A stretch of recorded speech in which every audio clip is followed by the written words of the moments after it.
Hello everyone and welcome to only IAS. Current affairs revision series में Indian economy का ये तीसरा lecture है। इस लेक्चर में हम जुलाई मंथ के सभी रिलेटेड करंट अफेयर्स को कवर करने की कोशिश करेंगे।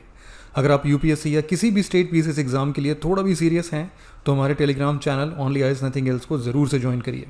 तो बिना देरी के हुए चलिए शुरुआत करते हैं इस लेक्चर की।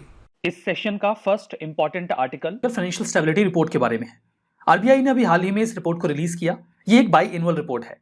बाई एनुअल रिपोर्ट होने का मतलब ये है कि ये साल में 2 बार निकाली जाती है। कौन निकालता है याद रखना है आपको, आरबीआई। ये एसेस करता है कि जो इंडिया का फाइनेंशियल सिस्टम है वो हेल्दी है या नहीं है। RBI systematic risk survey conduct करता है जहां पे एक्सपर्ट से, मार्केट पार्टिसिपेंट से पूछा जाता है 5 डिफरेंट टाइप ऑफ रिस्क के बारे में कि कैसा है इंडिया का मार्केट। रिस्क बहुत ज्यादा तो नहीं। जो 5 रिस्क इवैल्यूएशन में लिए जाते हैं, those are global, financial, macro economic, institutional और जनरल। इन कैटेगरीज में रिस्क को इवैल्यूएट किया जाता है। रिपोर्ट में एक तो मामला एनपीए का आया। एनपीए कम हुआ है, अच्छी बात है। 7.4% मार्च 2021 में था। 6 सालों में पहली बार ये इतने लो लेवल पे आया है। अभी एनपीए 5.9% पे आ गया है मार्च 2022 में। फर्दर जो प्रोविजनिंग कवरेज रेशियो है यानी कि पीसीआर, वो भी बढ़ा है। पीसीआर अभी इंप्रूव होकर 70.9% हो गया है बैंकिंग सिस्टम के लिए, जो कि पहले 67.6% था। पीसीआर क्या होता है?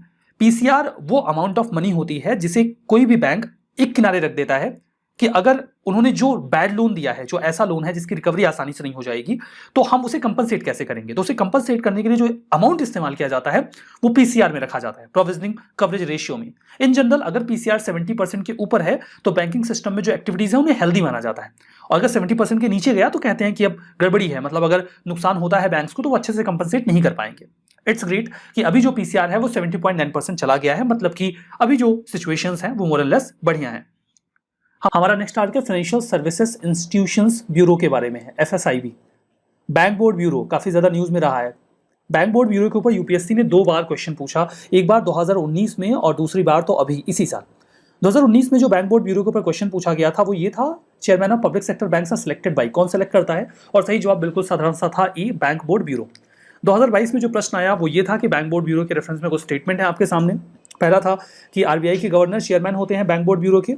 दूसरा, bank board bureau public sector banks के हेड के सिलेक्शन की रिकमेंडेशन देता है। और तीसरा, ये पब्लिक सेक्टर बैंक्स को मदद देता है स्ट्रेटेजिक और कैपिटल रेजिंग प्लान्स में। तो देखिए, जो दूसरा और तीसरा स्टेटमेंट था वो तो करेक्ट रहा, लेकिन ये गलत था, because government of India appoint करती है बैंक बोर्ड ब्यूरो के चेयरपर्सन को, ना कि आरबीआई के गवर्नर होते हैं। तो 2 और 3 इसका सही जवाब था बी।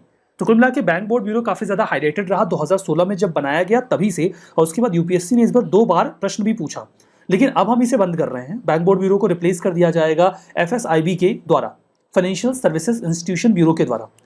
बैंक बोर्ड ब्यूरो की पहले बात कर लेते हैं, फिर चर्चा करेंगे कि रिप्लेस कर क्यों रहे हैं। बैंक बोर्ड ब्यूरो 2016 में बना था, एक बहुत ही प्रीमियर इंस्टीट्यूशन के तौर पे, प्रीमियर बॉडी के तौर पे एविल से, जिसका काम था कि जो होल टाइम डायरेक्टर्स होते हैं, नॉन एग्जीक्यूटिव चेयरपर्सन होते हैं पब्लिक सेक्टर बैंक्स में या स्टेट ओन फाइनेंशियल इंस्टीट्यूशंस में, उनके नाम रिकमेंड किए जाए, बिकॉज इन इंस्टीट्यूशंस में काफी लंबे समय से करप्शन के बहुत सारे मामले आ रहे थे। तो फेयरली अपॉइंटमेंट प्रोसेस हो, नेपोटिज्म ना जाए, फियर या फेवर का मामला ना जाए, इसी चीज को अवॉइड करने के लिए बैंक बोर्ड ब्यूरो को एस्टैब्लिश किया गया। बैंक बोर्ड ब्यूरो ने ये काम किया। सरकार इस बात को लेकर बहुत ज़्यादा इंटरेस्टेड थी कि जो इंश्योरेंस कंपनीज हैं उनके भी डायरेक्टर्स को बैंक बोर्ड ब्यूरो ही रिकमेंड करे। स्पेसिफिकली जो नॉन लाइफ इंश्योरेंस कंपनीज होती हैं, एक तो लाइफ इंश्योरेंस कंपनीज होती हैं जो इंसानों की लाइफ का इंश्योरेंस कर देती हैं, कुछ नॉन लाइफ इंश्योरेंस कंपनीज होती हैं जो गाड़ी, व्हीकल का या फिर जो घर है उसका इंश्योरेंस कर देती हैं, या प्रॉपर्टी का इंश्योरेंस कर देते हैं। तो नॉन लाइफ इंश्योरेंस कंपनीज के डायरेक्टर्स को भी जो उनके नाम हैं वो भी बैंक बोर्ड ब्यूरो ही रिकमेंड करे, ये सरकार की इच्छा थी। लेकिन हाई कोर्ट ने 2021 में इस चीज को मना कर दिया। उन्होंने कहा कि आप आर्टिकल है वो उद्यमी भारत प्रोग्राम के बारे में है। इस प्रोग्राम में अभी हमारे प्राइम मिनिस्टर ने पार्टिसिपेट किया। मामला ये प्रोग्राम नहीं है, मामला ये है कि जब ये पार्टिसिपेशन हमारे पीएम का हुआ तो कई सारे नए इनिशिएटिव्स आए एमएसएमईज के लिए। हमारे लिए वो इनिशिएटिव्स इंपॉर्टेंट हैं, ब्रीफ में समझते हैं। पहला इनिशिएटिव रहा capacity building for first time MSME exporters scheme. ऐसे एमएसएमई जो पहली बार एक्सपोर्ट में एंट्री कर रहे हैं, उस सप्लाई चेन का हिस्सा बन रहे हैं, उनकी हम कैपेसिटी को बिल्ड करें, उन्हें इनकरेज करें, उन्हें प्रोडक्ट्स एंड सर्विसेज ऑफर करने के लिए कि वो ग्लोबल मार्केट में जो स्टैंडर्ड्स हैं उनको मीट कर पाएं। इंडियन एमएसएमईज के पार्टिसिपेशन को ग्लोबल वैल्यू चेन में इनहेंस करने के उद्देश्य से इस स्कीम को लॉन्च किया गया। दूसरी स्कीम रही raising and accelerating MSME performance, ramp scheme आप इसको शॉर्ट में बोल सकते हो। नाम से स्पष्ट हो रहा है कि हमें एमएसएमईज को रेज करना है, उनकी इफिशियंसी को एक्सेलरेट करना है। सेंट्रल सेक्टर स्कीम है। ध्यान दीजिएगा कि इसमें एमएसएमईज को मदद दी जाएगी वर्ल्ड बैंक के द्वारा। एमएसएमईज को सपोर्ट दिया जाएगा कि वो मार्केट और क्रेडिट को आसानी से एक्सेस कर सकें, इंस्टीट्यूशनल और गवर्नेंस मैकेनिज्म उनका स्ट्रेंथन हो, centre state linkages and partnership का फायदा उन्हें मिले, और जो भी उनके डिलेड पेमेंट वगैरह के इश्यूज होते हैं उनको भी एड्रेस कर दिया जाए।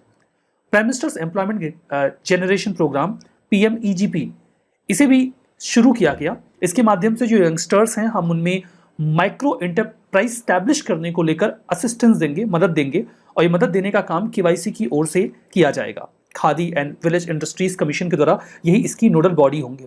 जो नए एप्लीकेंट्स होंगे वो जो एस्पायरेशनल डिस्ट्रिक्ट्स हैं वहाँ से भी आ सकते हैं, इवन ट्रांसजेंडर्स भी एप्लीकेंट हो सकते हैं।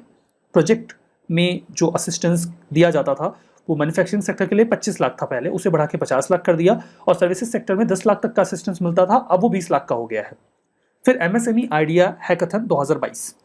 हैकाथन में बेसिकली हम देखते हैं कि जो भी नई टेक्नोलॉजीज या इनोवेशंस हैं हम उनको कैटर कर सकें, और जो भी नए आइडियाज़ हैं अगर उन्हें पिक किया गया है तो उन्हें फंडिंग सपोर्ट दिया जाए। तो इसके जरिए 15 लाख तक का फंडिंग सपोर्ट दिया जाएगा, कोई आइडिया अप्रूव किया गया है तो। हमारा next article purchasing managers index के बारे में है। इंडिया के सर्विसेज फर्म ने ग्रोथ अटेन की है नए बिजनेसेस में और आउटपुट में। ये जो हमें ग्रोथ मिली है ये 11 सालों में सबसे ज़्यादा है। जो इंडेक्स हमारे पास है वो जून का है। ये जो परचेजिंग मैनेजर इंडेक्स है ये एक सर्वे बेस्ड इंडेक्स है, परसेप्शन सर्वे है काइंड ऑफ। आप इसे ऐसे समझिए कि आप किसी मैनेजर के पास जाइए, उनसे पूछिए कि आने वाले महीने में आपका बिजनेस कैसा रहेगा, आपको अच्छे ऑर्डर मिलेंगे कि नहीं मिलेंगे, आपको क्या लगता है बिजनेस का माहौल कैसा है, अच्छा चल रहा है खराब चल रहा है। तो आप उनसे सवाल करते हैं, उनका परसेप्शन लेते हैं और उसी के बेसिस पे ये पूरा इंडेक्स तैयार किया जाता है। इस इंडेक्स को तैयार किया गया on the basis of survey. Standards and poor's global India services ने इस पूरे इंडेक्स को तैयार किया है, परचेजिंग मैनेजर्स इंडेक्स को। अब देखिए यहाँ पर अगर किसी ने इस इंडेक्स के बारे में पहले पढ़ा है तो एक वाजिब से कंफ्यूजन होनी चाहिए, बिल्कुल होनी चाहिए, कि हमें ये पता है कि जो परचेजिंग मैनेजर इंडेक्स है इसे तैयार किया जाता है आईएचएस मार्केट के द्वारा। अभी तक आपने यही पढ़ा होगा, लेकिन अब मैं आपको बता रहा हूं कि आईएचएस मार्केट नहीं बल्कि इसे तैयार किया गया है standards and poor's global India services के द्वारा। क्या मामला है, ये आईएचएस मार्केट से ये दूसरा नाम कैसे हो गया? मैं आपको बता दूं कि दोनों कंपनीज हैं। Standards and poor's global India services एक कंपनी है और आईएचएस मार्केट भी एक कंपनी है। दोनों कंपनीज का मर्जर हो गया है 2022 में। तो पहले ये जो इंडेक्स था वो आईएचएस मार्केट निकालती थी, लेकिन अब ये जो जवाब है ये standards and poor's global India services हो गया। तो कंफ्यूज नहीं होना है, IHS market is now part of standards and poor's. तो दो में से कुछ भी आए सही होगा। सिंस आईएचएस मार्केट पार्ट ही है स्टैंडर्ड्स पुअर्स का, तो सर्वे तो वही करेंगे, पूरा जो इंडेक्स है तैयार वही करेंगे, लेकिन नाम स्टैंडर्ड्स एंड पुअर्स का भी रहेगा। तो अगर आ जाए तो आप परेशान मत होना कि आईएचएस मार्केट पढ़ा था ये कहां से आ गया। अब दोनों एक ही हो गए, दोनों का मर्जर हो गया है। तो पीएमआई एक ऐसा इंडिकेटर है जहां पे बिजनेस एक्टिविटीज को हम इवेलुएट करते हैं। मैन्युफैक्चरिंग सेक्टर में भी इवेलुएट करते हैं, सर्विसेज में भी इवेलुएट करते हैं। सर्वे बेस्ड मेजर है, एज आई टोल्ड यू। सर्वे करते हैं, पूछते हैं कि परसेप्शन क्या है, क्या लगता है आपको, बिजनेस कैसा चल रहा है, अच्छा है खराब है। और सर्विसेज के लिए इसे अलग और मैन्युफैक्चरिंग के लिए अलग कैलकुलेट करते हैं। 0 से 100 के बीच में इवेल्युएशन किया जाता है। 50 से ऊपर रैंक आया मतलब नंबर्स मिले तो मतलब वो सेक्टर एक्सपेंड कर रहा है। 50 से कम आया तो कॉन्ट्रैक्शन हो रहा है। 50 आ गया इंडिकेटर मतलब कि कोई चेंज नहीं है, जिसका तस है। हर महीने इसे रिलीज किया जाता है, कुछ सिग्निफिकेंट आता है तब न्यूज में आता है। जैसे अभी 12 साल में सबसे ज्यादा हाईएस्ट ग्रोथ मिली सर्विसेज में तो न्यूज में आ गया। बाकी सर्विस होता हर साल है, हर साल सर्वे होता है। आईएचएस मार्केट से कंपाइल करता है, that is now part of standards and poor's. तो 400 मैन्युफैक्चरर्स के पास से जाते हैं, उनके मैनेजर से बातचीत करते हैं और उनका सर्वे या परसेप्शन अटेन करते हैं। पीएमआई में कैसे हम डेटा डिराइव करते हैं?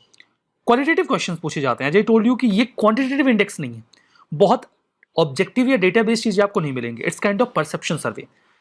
एग्जीक्यूटिव से बड़े सवाल पूछे जाते हैं, हंड्रेड्स ऑफ फॉर्म्स के एग्जीक्यूटिव से पूछे जाते हैं।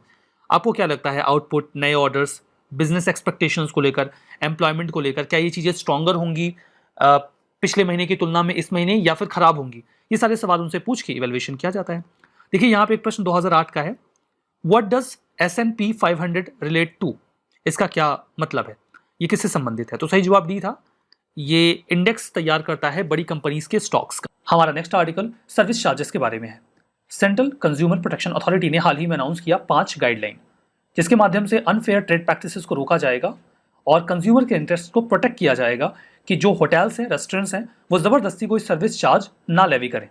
सर्विस चार्ज क्या होता है? सर्विस चार्ज कोई टिप या एक डायरेक्ट ट्रांजेक्शन है जो कस्टमर या रेस्टोरेंट स्टाफ के बीच में होता है, या सीधे कहें तो रेस्टोरेंट के बीच में होता है। स्पेसिफिकली इस प्रकार के चार्जेस वेट स्टाफ के लिए होते हैं, जिसमें वेटर्स एंड वेट्रेस शामिल होते हैं।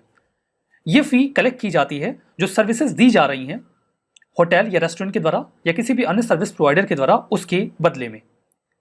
ये जनरली हॉस्पिटैलिटी सेक्टर के द्वारा चार्ज किए जाने वाला एक प्रकार का फी है, जिसमें food and beverages industry largely शामिल है। Restaurants and hotels mainly service charge लगाया करते हैं। सीसीपीए की गाइडलाइन क्या है? 5 गाइडलाइंस हैं। पहला तो यह है कि कोई भी होटल या restaurant service charge automatically add नहीं कर देगा कि बिल में बाय डिफॉल्ट उन्होंने लगा के रखा है कितना हमारा सर्विस चार्ज है, वो ये नहीं कर सकते। दूसरा, किसी अन्य नाम से भी आप सर्विस चार्ज नहीं ले सकते। तीसरा, वो कस्टमर्स को फोर्स नहीं करेंगे कि वो सर्विस चार्ज पे करें। उन्हें क्लियरली इन्फॉर्म किया जाएगा कि सर्विस चार्ज वॉलंटरी है, ऑप्शनल है, आप देना चाहते हो तो दो, नहीं देना चाहते तो मत दो। चौथा ये है कि क्योंकि आप सर्विस चार्ज नहीं देना चाहते तो वो आपकी एंट्री को रेस्टोरेंट में रोक नहीं सकते या आपको सर्विसेज देने से मना नहीं कर सकते। इस प्रकार का किसी प्रकार का बार नहीं लगाया जा सकता जस्ट बिकॉज आप सर्विस चार्ज नहीं पे करना चाहते। पांचवा ये है कि आप सर्विस चार्ज को बिल में फूड बिल के साथ या जीएसटी के साथ ऐड करके नहीं डाल सकते। ये रिस्ट्रिक्शंस इंपोज किए गए हैं सर्विस चार्ज के लिए। अगर फिर भी कोई होटल या रेस्टोरेंट सर्विस चार्ज लगा देता है तो क्या कर सकता है एक कस्टमर? वो सीधा कंसर्न होटल या रेस्टोरेंट से बोल सकता है कि आप सर्विस चार्ज हटा लीजिए।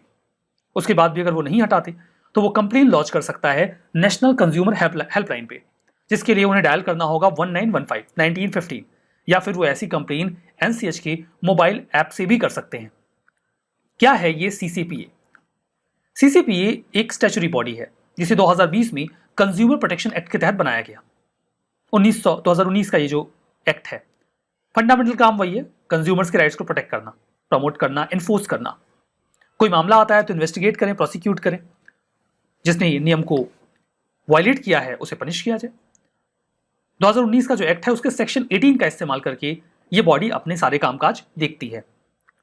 हमारा next article paper import monitoring system के बारे में है, PIMS। Directorate general of foreign trade ने अभी हाल ही में इंट्रोड्यूस किया PIMS। इसमें कुछ अमेंडमेंट्स किए गए हैं इंपोर्ट पॉलिसी में। ये कहा गया कि पहले जो इंपोर्ट बिल्कुल फ्री था, जब मर्जी जितना चाहो इंपोर्ट कर लो, अब हम इसमें कुछ रेगुलेशंस लगाएंगे।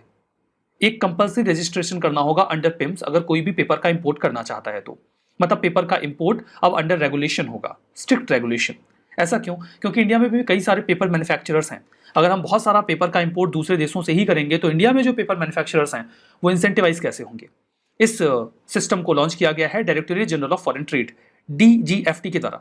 पर्पस क्या है? अब मैंडेटरी होगा कि 201 प्रकार के यानी कि 201 टाइप्स ऑफ पेपर्स का जो इंपोर्ट किया जा रहा है, जिसमें ग्लेज्ड न्यूज प्रिंट्स, चमकते हुए पेपर्स होते हैं, हैंडमेड पेपर या टिश्यू पेपर्स जिनका इंपोर्ट किया जाता है, उसमें पहले रजिस्ट्रेशन करना होगा, बताना होगा आप कितने अमाउंट का पेपर इंपोर्ट करना चाहते हैं, किस वैल्यू का इंपोर्ट करना चाहते हैं। हालांकि सभी प्रकार के पेपर पे ये रेगुलेशंस नहीं लगेंगे, जैसे कि currency paper, bank bonds, cheque paper और सिक्योरिटी प्रिंटिंग पेपर्स। इन्हें इस प्रकार के मैंडेटरी रजिस्ट्रेशन के बाहर रखा गया है, इनका इंपोर्ट किया जाता रहेगा। फीचर्स की बात करें तो अगर मान लीजिए पर्सन ए हैं, उन्हें सपोज करते हैं किसी एक कंट्री से, कंट्री एक्स से पेपर का इंपोर्ट करना है, उन्होंने वहां से एंट्री ले ली, मतलब ये पता कर लिया कि हाँ मुझे इस क्वांटिटी में पेपर इस जो कॉन्ट्रैक्टर है उससे इंपोर्ट करना है। आपको डील आपकी रेडी हो गई है और अब आपको इंपोर्ट करना ही है। आपको पता है कि आज जो आपका इंपोर्ट है वो विदिन 75 डेज या अगले महीने तक आपका इंपोर्ट आ जाएगा। तो आप जाइए, जो PIMS का ऑनलाइन सिस्टम है वहाँ पे खुद को रजिस्टर करिए।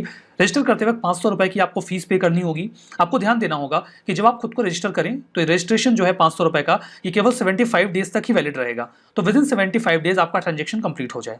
या फिर आपको ये भी ध्यान देना है कि सपोज करिए आपने ये रजिस्ट्रेशन करने में डिले किया, आपका जो इंपोर्ट है वो आपको उम्मीद है कि आज से सपोज करते हैं किसी महीने की 25 तारीख को आ जाएगा, तो आप 20 तारीख तक अपना रजिस्ट्रेशन कंप्लीट कर लीजिए।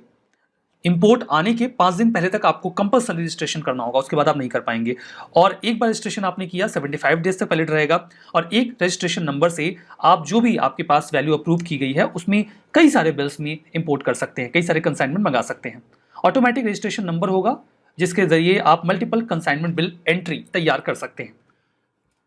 सिग्निफिकेंस यही है कि हम इससे इंपोर्ट को कर्ब करेंगे और जो इंडिया में पेपर प्रोड्यूसर्स हैं उनको इंसेंटिवाइज करेंगे। मेक इन इंडिया और आत्मनिर्भर भारत इनिशिएटिव जो है वो उसको भी असिस्ट कर रहा है, ये पूरा इनिशिएटिव। हमारा next article open acreage licensing programme के बारे में है। अभी हाल ही में गवर्नमेंट ने 8th round open acreage licensing programme का लॉन्च किया है। आपको ये टर्म थोड़ा कॉम्प्लिकेटेड लग रहा होगा। एक्रेज, एक्रेज जो टर्म है वो एकड़ से निकला है। इसका मतलब होता है एरिया ऑफ लैंड, मतलब एक पीस ऑफ लैंड जिस पर कुछ लाइसेंसिंग की जाएगी, लाइसेंस दिया जाएगा, और जो लाइसेंसिंग होगी ये ओपन टाइप की होगी, यही इसका मतलब हुआ। खैर, थोड़ा और कहानी को डिटेल से समझना पड़ेगा। इनिशियली हम देखिए, हम क्रूड ऑयल का इंपोर्ट करते हैं, दैट्स ट्रू, लेकिन ऐसा नहीं है कि हमारे यहाँ क्रूड ऑयल का बिल्कुल प्रोडक्शन नहीं होता, एक्सप्लोरेशन नहीं होता, होता है, थोड़ा बहुत होता है। 1997 के पहले जो भी एक्सप्लोरेशन होता था उसे मेजरली गवर्नमेंट ही करती थी। 1997 तक कई सारी प्राइवेट एंटिटीज थी जो इस प्रकार के एक्सप्लोरेशन में इंटरेस्टेड थी। उन्होंने कहा हमको भी अलाउ कर दो, हम भी यहाँ से तेल निकालेंगे। सरकार ने कहा कि चलो ठीक है, आपको अलाउ कर देते हैं। तो सरकार इसके लिए लेकर आई नेल्प। उन्होंने कहा आप लोग नए प्लेयर्स हैं जो एक्सप्लोरेशन करना चाहते हैं, आप प्राइवेट सेक्टर से हैं, तो आप न्यू हैं, तो हम आपके लिए न्यू एक्सप्लोरेशन लाइसेंसिंग पॉलिसी लेकर आते हैं। तो नेल्प के तहत जो प्राइवेट प्लेयर्स थे उनको भी ऑयल एक्सप्लोरेशन के लिए अलाउ किया गया। ऑयल एक्सप्लोरेशन का तरीका क्या था? सरकार ने एक्सप्लोर कर लिया, रिसर्च कर ली कि ये एरिया है जहां पर oil, crude oil, natural gas मिल सकती है, तो फिर बिडिंग की जाएगी। इसके लिए सबसे पहले तो नोटिफिकेशन जारी की जाएगी। नोटिफिकेशन में कहा जाएगा कि देखिए अब हम बिडिंग करवाने वाले हैं, जिसको बिडिंग करनी है वो आ जाए। नोटिफिकेशन आ गई, सब लोग वेट कर रहे हैं, नोटिफिकेशन आएगी। नोटिफिकेशन आ गई, अब सारे प्लेयर्स बिड करने के लिए आ गए। अब जब सब लोग इस पीस ऑफ लैंड में ऑयल एक्सप्लोरेशन के लिए बिडिंग करेंगे तो उन्हें ये पीस ऑफ लैंड मिल जाएगा कि आप एक्सप्लोर करिए। नेल्प बहुत अच्छा है क्योंकि अब प्राइवेट प्लेयर्स भी एक्सप्लोर कर सकते हैं, लेकिन नेल्प के साथ कुछ दिक्कतें हैं। पहली दिक्कत तो ये है कि अगर आपको कोई भी ऑयल फील्ड चाहिए तो आपको नोटिफिकेशन का इंतजार करना पड़ेगा, वेट फॉर द नोटिफिकेशन। दूसरी समस्या ये थी कि आपको जिस चीज के लिए लाइसेंस दिया गया है आप केवल उसी चीज को एक्सप्लोर कर सकते हैं। अगर आपको क्रूड ऑयल का लाइसेंस दिया गया है तो आप केवल क्रूड ऑयल निकालेंगे वहां से। अगर नेचुरल गैस मिल रही है तो आप उसे नहीं निकाल सकते। अगर कोल बेड मीथेन निकल रही है तो आप नहीं निकाल सकते। शेल ऑयल निकल रहा है तो नहीं निकाल सकते। गैस हाइड्रेट्स निकल रहे हैं तो आप नहीं निकाल सकते। आपने जिस चीज का लाइसेंस लिया है आप सिर्फ वही निकालेंगे। अगर कोई और चीज मिल रही है तो आपको उसका लाइसेंस अलग से लेना पड़ेगा। ये दूसरी समस्या। तीसरी समस्या ये थी कि अगर आप यहाँ पे एक्सप्लोरेशन कर रहे हैं तो आपका जो भी प्रॉफिट होगा उसका एक हिस्सा आपको सरकार को देना होगा, मे बी 10%। अब यहां दिक्कत ये होती थी कि मामला प्रॉफिट का है। प्रॉफिट का मामला होने से ये था कि अगर मान लीजिए किसी भी कंपनी को 10 रुपए का प्रॉफिट हुआ तो प्रॉफिट को मैनिपुलेट करेगा कॉस्ट दिखा के और बोलेगा हमें इतना प्रॉफिट नहीं हुआ है, हमें तो केवल 5 रुपए का प्रॉफिट हुआ है, और वो उसका 10% सरकार को देना चाहेगा। तो यहाँ पे जो मैनिपुलेशन था वैल्यू शीट्स का वो किया जाता था ताकि प्रॉफिट कम करके दिखाया जा सके। तो नेल्प की इन्हीं सब प्रॉब्लम्स के चलते जो कंपनीज थी वो हेल्प मांग रही थी, कह रही थी हमें मदद चाहिए, हमें हेल्प चाहिए, नेल्प से हमारा काम चल नहीं रहा है, वी नीड हेल्प। आखिर सरकार ने मन बनाया और फाइनली 2016 में सरकार लेकर आ गई हेल्प। हेल्प का फुल फॉर्म था हाइड्रोकार्बन एक्सप्लोरेशन लाइसेंसिंग पॉलिसी। यहां पर जो मैंने कहा कि नोटिफिकेशन आएगी और फिर आप बिड कर सकते हैं ऑयल फील्ड के लिए, इसे क्लोज्ड एक्रेज लाइसेंसिंग पॉलिसी कहा जाता था। सरकार ने यहां पर सबसे पहले तो ओपन एक्रेज लाइसेंसिंग पॉलिसी को अडॉप्ट किया। पहली प्रॉब्लम को रिजॉल्व किया गया। अब आपको नोटिफिकेशन का वेट नहीं करना है। आपको पता है कि इस एरिया में ऑयल है, सरकार से जाके बोलिए कि हम यहाँ पे बिड करना चाहते हैं, इस एरिया में हमें ऑयल एक्सप्लोर करना है। गवर्नमेंट आपको मतलब उसको इवेलुएट करेगी और फिर वो बिडिंग ओपन कर देगी और भी प्लेयर्स आना चाहते हैं तो आ जाएं। जो अच्छे पैसे देगा उसे ये ऑयल फील्ड दे दिया जाएगा। तो वेट वाली प्रॉब्लम रिजॉल्व। दूसरा, जो क्लोज एक्रेज लाइसेंसिंग पॉलिसी थी उसे ओपन एक्रेज लाइसेंसिंग पॉलिसी में कन्वर्ट कर दिया गया। मतलब आपने एक चीज के लिए लाइसेंस लिया है, आप सिर्फ वही नहीं निकालेंगे, अगर कुछ और भी मिल रहा है तो आप निकालिए, कोई टेंशन वाली बात नहीं है। और जो प्रॉफिट पेमेंट किया जा रहा था कंपनी से द्वारा, जिसे कहा जाता था प्रोडक्शन शेयरिंग कॉन्ट्रैक्ट, इसे स्क्रैप कर दिया गया और इसकी जगह पे लाया गया रेवेन्यू शेयरिंग कॉन्ट्रैक्ट। ये है ही नहीं कि आपको कितना प्रॉफिट हुआ, हम इसके चक्कर में पड़ेंगे ही नहीं। आपका रेवेन्यू कितना आया, आपने कितने का ऑयल बेचा, 100 रुपए का बेचा ना, तो चलिए 5 रुपए हमें दीजिए। आपको प्रॉफिट हुआ कि नहीं हुआ हमें मतलब नहीं, आप रेवेन्यू पे हमको दीजिए। तो ये जो वैल्यू शीट्स को मैनिपुलेट किया जाता था, ये प्रॉब्लम सॉल्व हो गई। तो नेल्प की प्रॉब्लम को सॉल्व करने के लिए 2016 में क्या आया, हेल्प। और हेल्प में क्या इंट्रोड्यूस किया गया, open acreage licensing policy. Open acreage licensing policy का मतलब क्या है, आप जिस चीज को एक्सप्लोर करने गए हैं कुछ और भी निकलता है तो एक्सप्लोर करिए, टेंशन की बात नहीं है, बार बार आपको लाइसेंस लेने की जरूरत नहीं है, इट्स ओपन। ये तो हो गया पूरा मामला।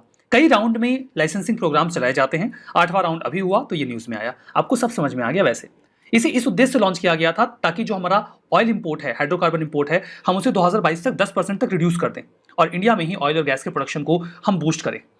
पहले जो रेवेन्यू शेयरिंग कॉन्ट्रैक्ट, पहले जो प्रोडक्शन शेयरिंग कॉन्ट्रैक्ट मॉडल था PSC, इसे स्क्रैप करके हमने हेल्प के जरिए रेवेन्यू शेयरिंग मॉडल को अडॉप्ट किया। Further open acreage licensing policy आई जिसके तहत आपको लाइसेंस मिल गया तो मिल गया, जो मिलता है एक्सप्लोर करिए। जो ब्लॉक्स हैं वो आप अपनी चॉइस से कार्व आउट कर लीजिए। नेशनल डेटा रिपोजिटरी के जरिए आपको पता चल जाएगा कि कहां पर कौन से ऑयल फील्ड्स हैं, और उसके बाद आप एक्सप्रेशन ऑफ इंटरेस्ट दिखाइए। EIO हम चाहते हैं यहां पे बिड करना, सरकार नोटिफिकेशन जारी कर देगी। जो ब्लॉक्स हैं उन्हें साल में 2 बार इन जनरल बिडिंग के लिए ओपन कर दिया जाएगा। जो सिंगल लाइसेंस है वो सभी चीजों को कवर करेगा, as I told you earlier, conventional oil and gas, coal bed methane, shale oil और गैस हाइड्रेट्स। बार बार लाइसेंस नहीं लेना पड़ेगा। अगला, इससे जो ग्रेडेड रॉयल्टी रेट्स थे उनमें भी थोड़ा इंट्रोडक्शन किया गया। अलग अलग जगहों पर ऑयल एक्सप्लोर करने में अलग अलग खर्चा आता है। जैसे अगर आप वाटर्स में, पानी में, समंदर में ऑयल एक्सप्लोर करेंगे ज़्यादा खर्चा आएगा, और गहराई में पानी में जाएंगे और ज़्यादा खर्चा आएगा। तो रॉयल्टी को एग्जेम्प्ट किया गया 7 सालों के लिए। आप पहले खुद फायदा कमाइए, उसके बाद आप रॉयल्टी दीजिएगा। जो रॉयल्टी है उसे डीप वाटर के लिए 5% और अल्ट्रा डीप वाटर के लिए 2% रखा गया, ताकि कंपनीज को ज़्यादा फायदा हो और वो ऑयल एक्सप्लोर करें। सेस को भी क्रूड ऑयल पर से सेस हटाया गया, एग्जम्पशन दिया गया, और कस्टम ड्यूटी ऐसे इक्विपमेंट पर से हटा दी गई जिनका इस्तेमाल इस प्रकार के एक्सप्लोरेशन में होगा। Full marketing and pricing freedom दी गई गैस जो भी प्रोड्यूस की जा रही है।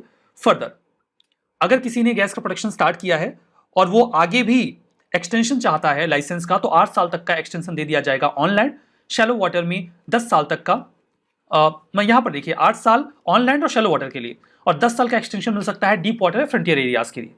गवर्नमेंट ने OALP बिड राउंड 8 अभी हाल ही में 10 ब्लॉक्स के लिए इंट्रोड्यूस किया था, and that is the reason कि open acreage licensing policy news में आई। ये 10 ब्लॉक्स हैं, इसमें से अगर आप देखिए तो 9 सेडिमेंट्री बेसिन में हैं, जिसमें 2 आपको लैंड ब्लॉक्स में मिलेंगे, 4 शैलो वाटर बॉडीज में, 2 डीप वाटर ब्लॉक हैं, और 2 जो हैं वो अल्ट्रा डीप वाटर ब्लॉक्स हैं। तो ये पानी में कितनी गहराई पे है इस पर डिपेंड करता है। उम्मीद करते हैं ये आर्टिकल आपने आसान भाषा में समझ लिया है। हमारा नेक्स्ट आर्टिकल RBI ने जो अभी हाल ही में रुपी में ट्रेड सेटलमेंट को अलाउ किया है उसके बारे में है। इसका इमीडिएट इफेक्ट से इसे अलाउ कर दिया गया है। हम उम्मीद ये कर रहे हैं कि जो रुपी की वैल्यू है इससे उसमें थोड़ी बहुत बढ़ोतरी होगी। आपको पता होगा कि रुपी डॉलर के मुकाबले 80 रुपए के आसपास आ गया है। इन दैट केस कई सारे प्रयास किए जा रहे हैं कि हम रुपी को स्टेबलाइज कर सकें। सेंट्रल बैंक ने एडिशनल अरेंजमेंट तैयार करने का मन बना लिया है, जिसमें इनवॉइसिंग, पेमेंट और सेटलमेंट एक्सपोर्ट और इंपोर्ट के केसेस में रुपी में किए जाएंगे। कुछ ही देश है जिनके साथ रुपी में ट्रेड हमारा हो पाता है, जैसे कि नेपाल और भूटान। अभी हम रशिया के साथ भी जो ट्रेड है उसे रुपी में करने की कोशिश कर रहे हैं, because Russia is under sanctions. अगर कई सारे ऐसे देश हो जाए जिनके साथ हम रुपी में व्यापार कर पाएं, तो इंडिया का जो रुपी है वो कंपैरेटिवली स्टेबलाइज होगा और उसकी वैल्यू बढ़ेगी। इससे ग्लोबल ट्रेड में हम एम्फेसिस दे पाएंगे कि इंडिया अपना एक्सपोर्ट बढ़ाए, और इंडियन रुपी को लेकर जो ग्लोबल ट्रेडिंग कम्युनिटी है वो थोड़ी और ज़्यादा इंटरेस्टेड हो जाए। देखिए, इस पूरे मैकेनिज्म को लागू करने से पहले कुछ बेसिक इंफ्रा तैयार करना होता है। जैसे कुछ डीलर बैंक्स होंगे जो इसमें इन्वॉल्व होंगे, और जो डीलर बैंक रुपी में ट्रांजेक्शन्स को फैसिलिटेट कर रहे हैं उन्हें सबसे पहले तो प्रायर अप्रूवल लेना होगा जो फॉरेक्स डिपार्टमेंट है RBI का, उससे। इस फ्रेमवर्क के माध्यम से जो भी इनवाइसेस ट्रेड के तैयार होंगे, एक्सपोर्ट के या फिर इंपोर्ट के, वो रुपी में ही किए जाएंगे। लेकिन ये इतना सिंपल नहीं होगा। जो मैकेनिज्म में डीलर बैंक्स इन्वॉल्व होंगे उन्हें कुछ अकाउंट्स खोलने होंगे। जैसे कि अगर इंडिया को किसी देश के साथ ट्रेड करना है, सपोज करते हैं कि इंडिया कंट्री X के साथ ट्रेड कर रही है, इन दैट केस इंडिया अपना एक, जो भी इंडिया का डीलर है वो अपना एक नोस्ट्रो अकाउंट खोलेगा कंट्री X में, ठीक है, और कंट्री X का जो डीलर है वो इंडिया में अपना एक वोस्ट्रो अकाउंट खोलेगा। तो ये जो अकाउंट्स होंगे, vostro account in India and nostro account in other country, जो भी ट्रांजेक्शन्स होंगे वो इन्हीं वोस्ट्रो अकाउंट और नोस्ट्रो अकाउंट में होंगे।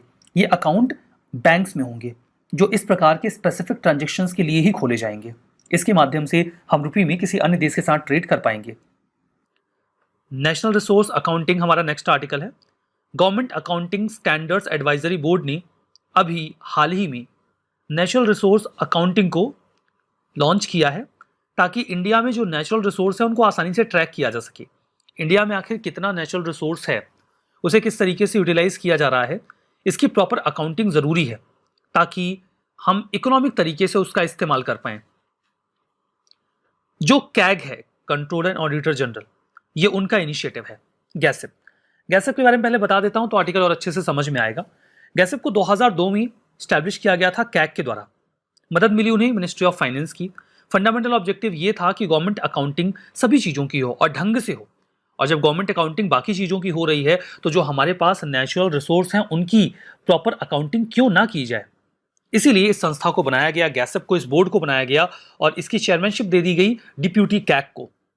इसमें कई सारे अन्य लोगों का रिप्रेजेंटेशन भी होता है, जो होते हैं गवर्नमेंट से, मिनिस्ट्री ऑफ फाइनेंस से, department of post, finance secretary, जो फाइनेंस सेक्रेटरी होते हैं स्टेट्स में उनका, आरबीआई, और जो premier accounting and research organisations हैं उनके हेड्स भी इसका हिस्सा होते हैं।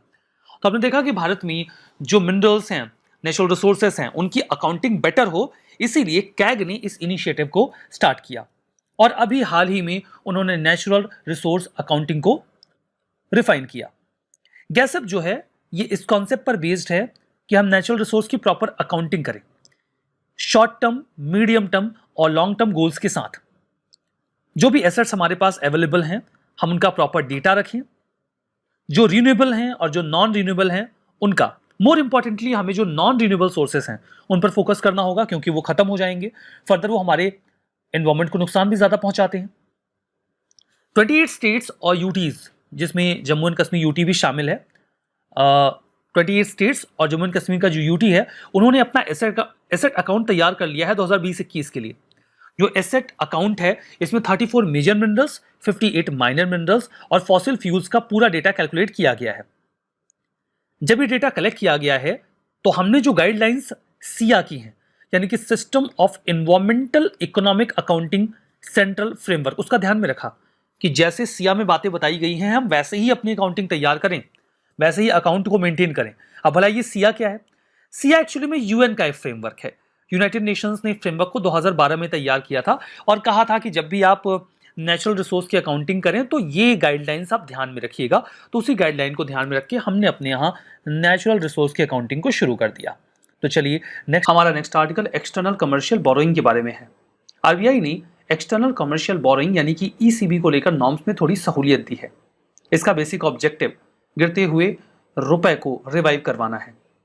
देखिए, अगर रुपया गिर रहा है इसका मतलब ये है कि इंडियन मार्केट में डॉलर की कमी है, इसकी वजह से डॉलर की डिमांड बढ़ेगी और रुपए की गिरेगी। बिल्कुल ऐसा ही हो रहा है। हमें किसी भी तरीके से इंडियन मार्केट में ज़्यादा डॉलर्स को लाना है।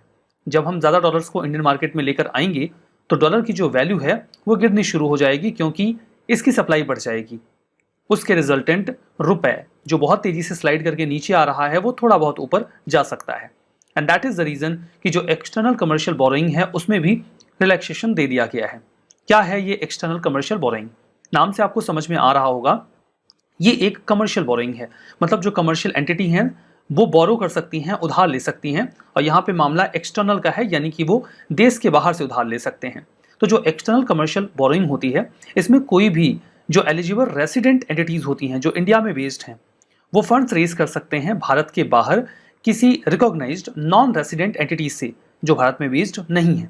अब देखिए, एक्सटर्नल कमर्शियल बोरोइंग के दो रूट्स होते हैं। एक तो होता है ऑटोमेटिक रूट। ऑटोमेटिक रूट में जब भी बाहर से कोई लोन लिया जाता है, इन दैट केस आरबीआई या सरकार की अनुमति आवश्यक नहीं होती। आप बिना किसी दिक्कत के जो कैटेगराइज डीलर्स होते हैं, जो ऑथोराइज्ड होते हैं, उसके माध्यम से जो भी बोरोइंग है वो कर सकते हैं। दूसरा होता है अप्रूव्ड रूट, अप्रूवल रूट, जहां पर अगर आपको कोई बोरोइंग करनी है तो आरबीआई का अप्रूवल रिक्वायर्ड होता है। So these are the two routes for external commercial borrowing. Advantages क्या होते हैं? एक्सटर्नल कमर्शियल बोरोइंग जो होती है इसके माध्यम से कई बार, देखिए मैं सामान्य स्थितियों की भी बात कर रहा हूं कि जो इंडिया के एंटरप्रेन्योर्स हैं या फिर कमर्शियल एंटिटीज हैं उनको बाहर से खूब सारा फंड मिल जाता है। इसके अलावा ये फंड्स लॉन्ग टर्म के लिए होते हैं, तो स्टेबिलिटी प्रोवाइड करवाते हैं कंपनीज को। कई बार ऐसा होता है कि देश के बाहर से जो भी लोन लिए जा रहे हैं, पैसे बोरो किए जा रहे हैं, उनका इंटरेस्ट रेट इंडिया में जो फंड्स लिए जाते हैं उनकी तुलना में कम होता है। तो ये तो सामान्य स्थितियों में भी फायदे होते हैं जिनकी वजह से एक्सटर्नल कमर्शियल बोरोइंग चलती है। और इसका चौथा फायदा जो वर्तमान का ऑब्जेक्टिव है कि इससे आप फॉरेन करेंसी को इंडिया में लेकर आते हैं तो इंडिया की जो करेंसी है वो मजबूत होती है। तो ये तो फायदा हो गया। क्या रिलैक्सेशन मिला है? पहले ऑटोमेटिक रूट से, मतलब बिना किसी अप्रूवल के 750 मिलियन का एक्सटर्नल कमर्शियल बोरोइंग एक्सेप्ट किया जा सकता था एक फाइनेंशियल ईयर में, लेकिन अब इसे 1.5 बिलियन कर दिया गया है, यानी कि डबल। और ये 31 दिसंबर 2022 तक एप्लीकेबल रहेगा ताकि इंडियन मार्केट में ज़्यादा पैसे आएँ और रुपये की वैल्यू बढ़े। हमारा article committee on MSP, natural farming and crop diversification के बारे में है। कुल मिला के एक कमेटी है जिसे अभी हाल ही में कॉन्स्टिट्यूट किया गया है। फंडामेंटल ऑब्जेक्टिव यही रहेगा कि कई सारे जो इश्यूज़ हैं उन पर बातचीत की जाए या उस पर कुछ एक मॉडल तैयार किया जाए। जिन बातों पर सजेशंस इस कमेटी को देने हैं वो यही हैं: minimum support price, natural farming और क्रॉप डाइवर्सिफिकेशन। तो कौन हेड करेगा इसे? Former agriculture secretary Sanjay Agarwal इस कमेटी को हेड करने वाले हैं। कमेटी के ऑब्जेक्टिव्स क्या होंगे? एग्रीकल्चर मार्केट सिस्टम के ऊपर ये काम करेंगे और बताएंगे कि चेंजिंग रिक्वायरमेंट के हिसाब से क्या किया जाना चाहिए कि फार्मर्स को वो जो कुछ भी उपज पैदा करते हैं उसकी हायर वैल्यू मिल जाए, उन्हें सही उसका प्राइस मिल जाए, और जो डोमेस्टिक आउटपुट जनरेट हो रहा है उसे एक्सपोर्ट करके भी हम कैसे उनकी इनकम को इन्हेंस कर सकते हैं। फर्दर नेचुरल फार्मिंग के ऊपर वो सजेस्ट करेंगे प्रोग्राम्स एंड स्कीम्स को कि कैसे हम एक chain development, value chain development तैयार कर पाएँ, और आने वाले समय में नेचुरल फार्मिंग सिस्टम में किस प्रकार से रिसर्च रिक्वायर्ड है, और जो भी एरिया हमारा इंडियन नेचुरल फार्मिंग सिस्टम में हम उसे कैसे एक्सपेंड कर सकते हैं। क्रॉप डाइवर्सिफिकेशन के ऊपर वो मैप करेंगे उन एरियाज को जो भारत के एग्रो इकोलॉजिकल जोन्स हैं। भारत में लगभग 20 एग्रो इकोलॉजिकल जोन्स हैं। एग्रो इकोलॉजिकल जोन्स ऐसे जोन्स होते हैं जहाँ पर क्लाइमेटिक कंडीशंस मोर और लेस एक जैसी ही होती हैं, तो वहाँ पर एक सर्टेन टाइप ऑफ क्रॉप को आप ऐसे जगहों पे भी उगा सकते हैं जहाँ पर पानी कम होता हो। ऐसे एरियाज को आइडेंटिफाई किया जाए और वहाँ पर कौन सी और क्रॉप्स इंट्रोड्यूस की जा सकती हैं उसके बारे में सजेशंस लिए जाएं। फर्दर ये माइक्रो इरिगेशन स्कीम्स के ऊपर भी बातचीत करेंगे और कुछ जानकारियाँ देंगे। प्रश्न आपके सामने है, यहाँ पर 2 स्टेटमेंट आपके लिए हैं। सभी cereals, pulses and oil seeds MSP के ऊपर जब इनका प्रोक्योरमेंट किया जाता है स्टेट्स एंड यूटीज के लिए तो वो अनलिमिटेड होता है। दूसरा, सीरियल्स एंड पल्सेस के ऊपर जो एमएसपी होता है वो मार्केट प्राइस से बहुत ज़्यादा ऊपर होता है, इतना ऊपर होता है कि मार्केट प्राइस वहाँ तक जाएगा नहीं। दोनों स्टेटमेंट यहाँ पर जो गिवन है वो इनकरेक्ट है। तो इस प्रकार के प्रश्न आते हैं, it is the only indication. हमारा next article yield inversion, soft landing और रिवर्स करेंसी वॉर के बारे में है। इस आर्टिकल को ध्यान से समझिएगा। इकोनॉमी का आर्टिकल है, थोड़ा सा कॉम्प्लेक्स आपको लगेगा, लेकिन मैं कोशिश करूंगा कि मैं आसान भाषा में समझा दूं। यूएसए का जो सेंट्रल बैंक है उन्होंने अभी हाल ही में अपने इंटरेस्ट रेट को इंक्रीज कर दिया है। ध्यान दीजिएगा, इंटरेस्ट रेट को इंक्रीज कर दिया है। इसका फंडामेंटल ऑब्जेक्टिव उनका ये है क्योंकि वहां पर जो इन्फ्लेशन का रेट है वो 9.1% पहुंच गया है। ये काफी हाई इन्फ्लेशन है। यूएस की जो गवर्नमेंट है या जो उनका फेडरल बैंक है उनके पास टारगेट है कि वो इन्फ्लेशन को 2% पे रखें और ये 9% पे है, मतलब एक बहुत ही बड़ा गैप है उनके इन्फ्लेशन में। ये इन्फ्लेशन 40 सालों में सबसे ज़्यादा है। वहाँ का जो फेडरल बैंक है, सेंट्रल बैंक है, वो इसे कंट्रोल करना चाहता है, इसीलिए उन्होंने इंटरेस्ट रेट बढ़ा दिए। कई सारे ऑब्जर्वर्स का ये मानना है कि इससे यूएस में जो यूएस यील्ड कर्व है उसमें इन्वर्जन देखा जाएगा और सॉफ्ट लैंडिंग अचीव हो सकता है कि यूएसए ना कर पाए। इसी रेफरेंस में कई सारे टर्म्स न्यूज़ में आए हैं, यील्ड इन्वर्जन, सॉफ्ट लैंडिंग और रिवर्स करेंसी वार। मैं इन टर्म्स को आपको समझाता हूँ। समझिए पहले कि अगर यूएसए का जो सेंट्रल बैंक है वो अपने इंटरेस्ट रेट को बढ़ाता है तो इससे वो अपनी इन्फ्लेशन को कैसे कंट्रोल कर सकते हैं। जैसे ही उन्होंने इंटरेस्ट रेट को बढ़ाया, जो लोग बैंक से लोन लेते हैं बिजनेस चलाने के लिए, इकोनॉमिक एक्टिविटीज़ के लिए, अब वो लोन कम लेंगे क्योंकि उनको ज़्यादा ब्याज चुकाना पड़ेगा, ब्याज की दर बढ़ गई है। तो इससे मार्केट में जो पैसा लोन के रूप में जाने वाला था वो कम जाएगा। जब पैसा कम जाएगा तो लोगों के पास कम पैसे होंगे, लोग कम डिमांड करेंगे और धीमे धीमे जो इन्फ्लेशन है वो डाउन हो जाएगा। फर्दर चूंकि इंटरेस्ट रेट ज़्यादा है तो जिनके पास जो भी सेविंग होगी वो बैंक में डिपॉजिट करना चाहेंगे। तो दोनों तरीके से, एक जो पैसा बैंक के बाहर जाने वाला था वो नहीं जाएगा और जो पैसा बैंक के अंदर जाने वाला था वो और ज़्यादा जाएगा क्योंकि उन्हें ज़्यादा इंटरेस्ट मिलेगा। इस तरीके से मार्केट में जो मनी सप्लाई है वो रिड्यूस हो जाएगी और मनी सप्लाई के रिड्यूस होते ही लोग कम डिमांड करना शुरू करेंगे, यानी कि डिमांड भी रिड्यूस हो जाएगी और इन्फ्लेशन कंट्रोल में आ जाएगा। तो इतना तो आपने समझ लिया कि अगर यूएसए के सेंट्रल बैंक ने इंटरेस्ट रेट बढ़ाया तो इसके जरिए वो कैसे जो इन्फ्लेशन है उसे कंट्रोल कर सकते हैं। चलिए, इन्फ्लेशन का मामला क्लियर हो गया। अब मामला आता है बॉन्ड का और बॉन्ड यील्ड का। इसके पहले कि मैं ये टेक्निकलिटी आपको बताऊं कि यील्ड इन्वर्जन क्या है, आप समझिए बॉन्ड क्या है और बॉन्ड यील्ड क्या है। बॉन्ड कुछ इंस्ट्रूमेंट्स होते हैं जिनके माध्यम से आप इन्वेस्ट कर सकते हैं अपने पैसे को, जैसे गवर्नमेंट बॉन्ड्स हैं जिन्हें आप गवर्नमेंट सिक्योरिटी भी बोल सकते हैं। तो गवर्नमेंट सिक्योरिटीज जैसे मान लीजिए हैं, आप उसमें अपना पैसा डालिए और उस पर आपको मिलेगा ब्याज। एग्जाम्पल ले लेते हैं, सपोज करिए कि आपने एक गवर्नमेंट बॉन्ड खरीदा जिसकी कीमत है 100 रुपए। इस बॉन्ड के ऊपर लिखा है कि इसकी कीमत 100 रुपए है। फर्दर ये भी लिखा गया है कि अगर आप इस बॉन्ड को खरीदते हैं तो जो भी उसका स्पेसिफाइड टाइम पीरियड है, मान लेते हैं कि 20 साल, 20 साल के बाद ये बॉन्ड मैच्योर होगा और इस पर आपको 5% का ब्याज मिलेगा। यानी कि जब आप इस बॉन्ड को वापस करेंगे 20 साल के बाद तो जो आपने 100 रुपए इन्वेस्ट किए हैं उसके बदले में आपको 105 रुपए मिलेगा। अब ध्यान से समझिएगा कि जो ये 5 रुपए यानी कि 5% आपको एक्स्ट्रा मिल रहा है, इसे ही कहा जाएगा बॉन्ड यील्ड। यानी बॉन्ड के ऊपर आपको क्या मिला ये है बॉन्ड यील्ड। अब एक बात मैं आपको और कहने वाला हूं, इसको भी ध्यान से सुनिएगा कि bond yield is inversely proportional to the price of the bond.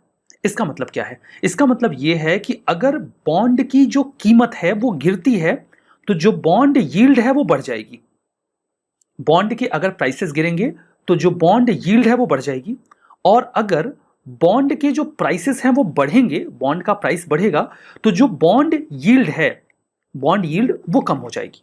अब ये कैसे होगा, आप एग्जांपल से समझेंगे तो आपको ज्यादा अच्छा समझ में आ जाएगा। जैसा कि मैंने आपको इसके पहले की एग्जांपल देके बताया कि 100 रुपए का बॉन्ड है, 5% ब्याज मिलेगा यहां पर, और आपको मिल जाएंगे 105 रुपए। ये 5 रुपए आपकी बॉन्ड यील्ड है, आपको यही 5 रुपए मिलने हैं और कुछ नहीं होने वाला है। सिंपल सा मतलब ये है कि मान लेते हैं कि कोई एक व्यक्ति है जिसने ये 100 रुपए का बॉन्ड खरीदा और उसे बेचने पे बाद में उसे 5 रुपए मिलेंगे, लेकिन उसे उस बॉन्ड को रखना नहीं है, उसे पैसों की जरूरत है और वो उस बॉन्ड को अभी बेचना चाहता है।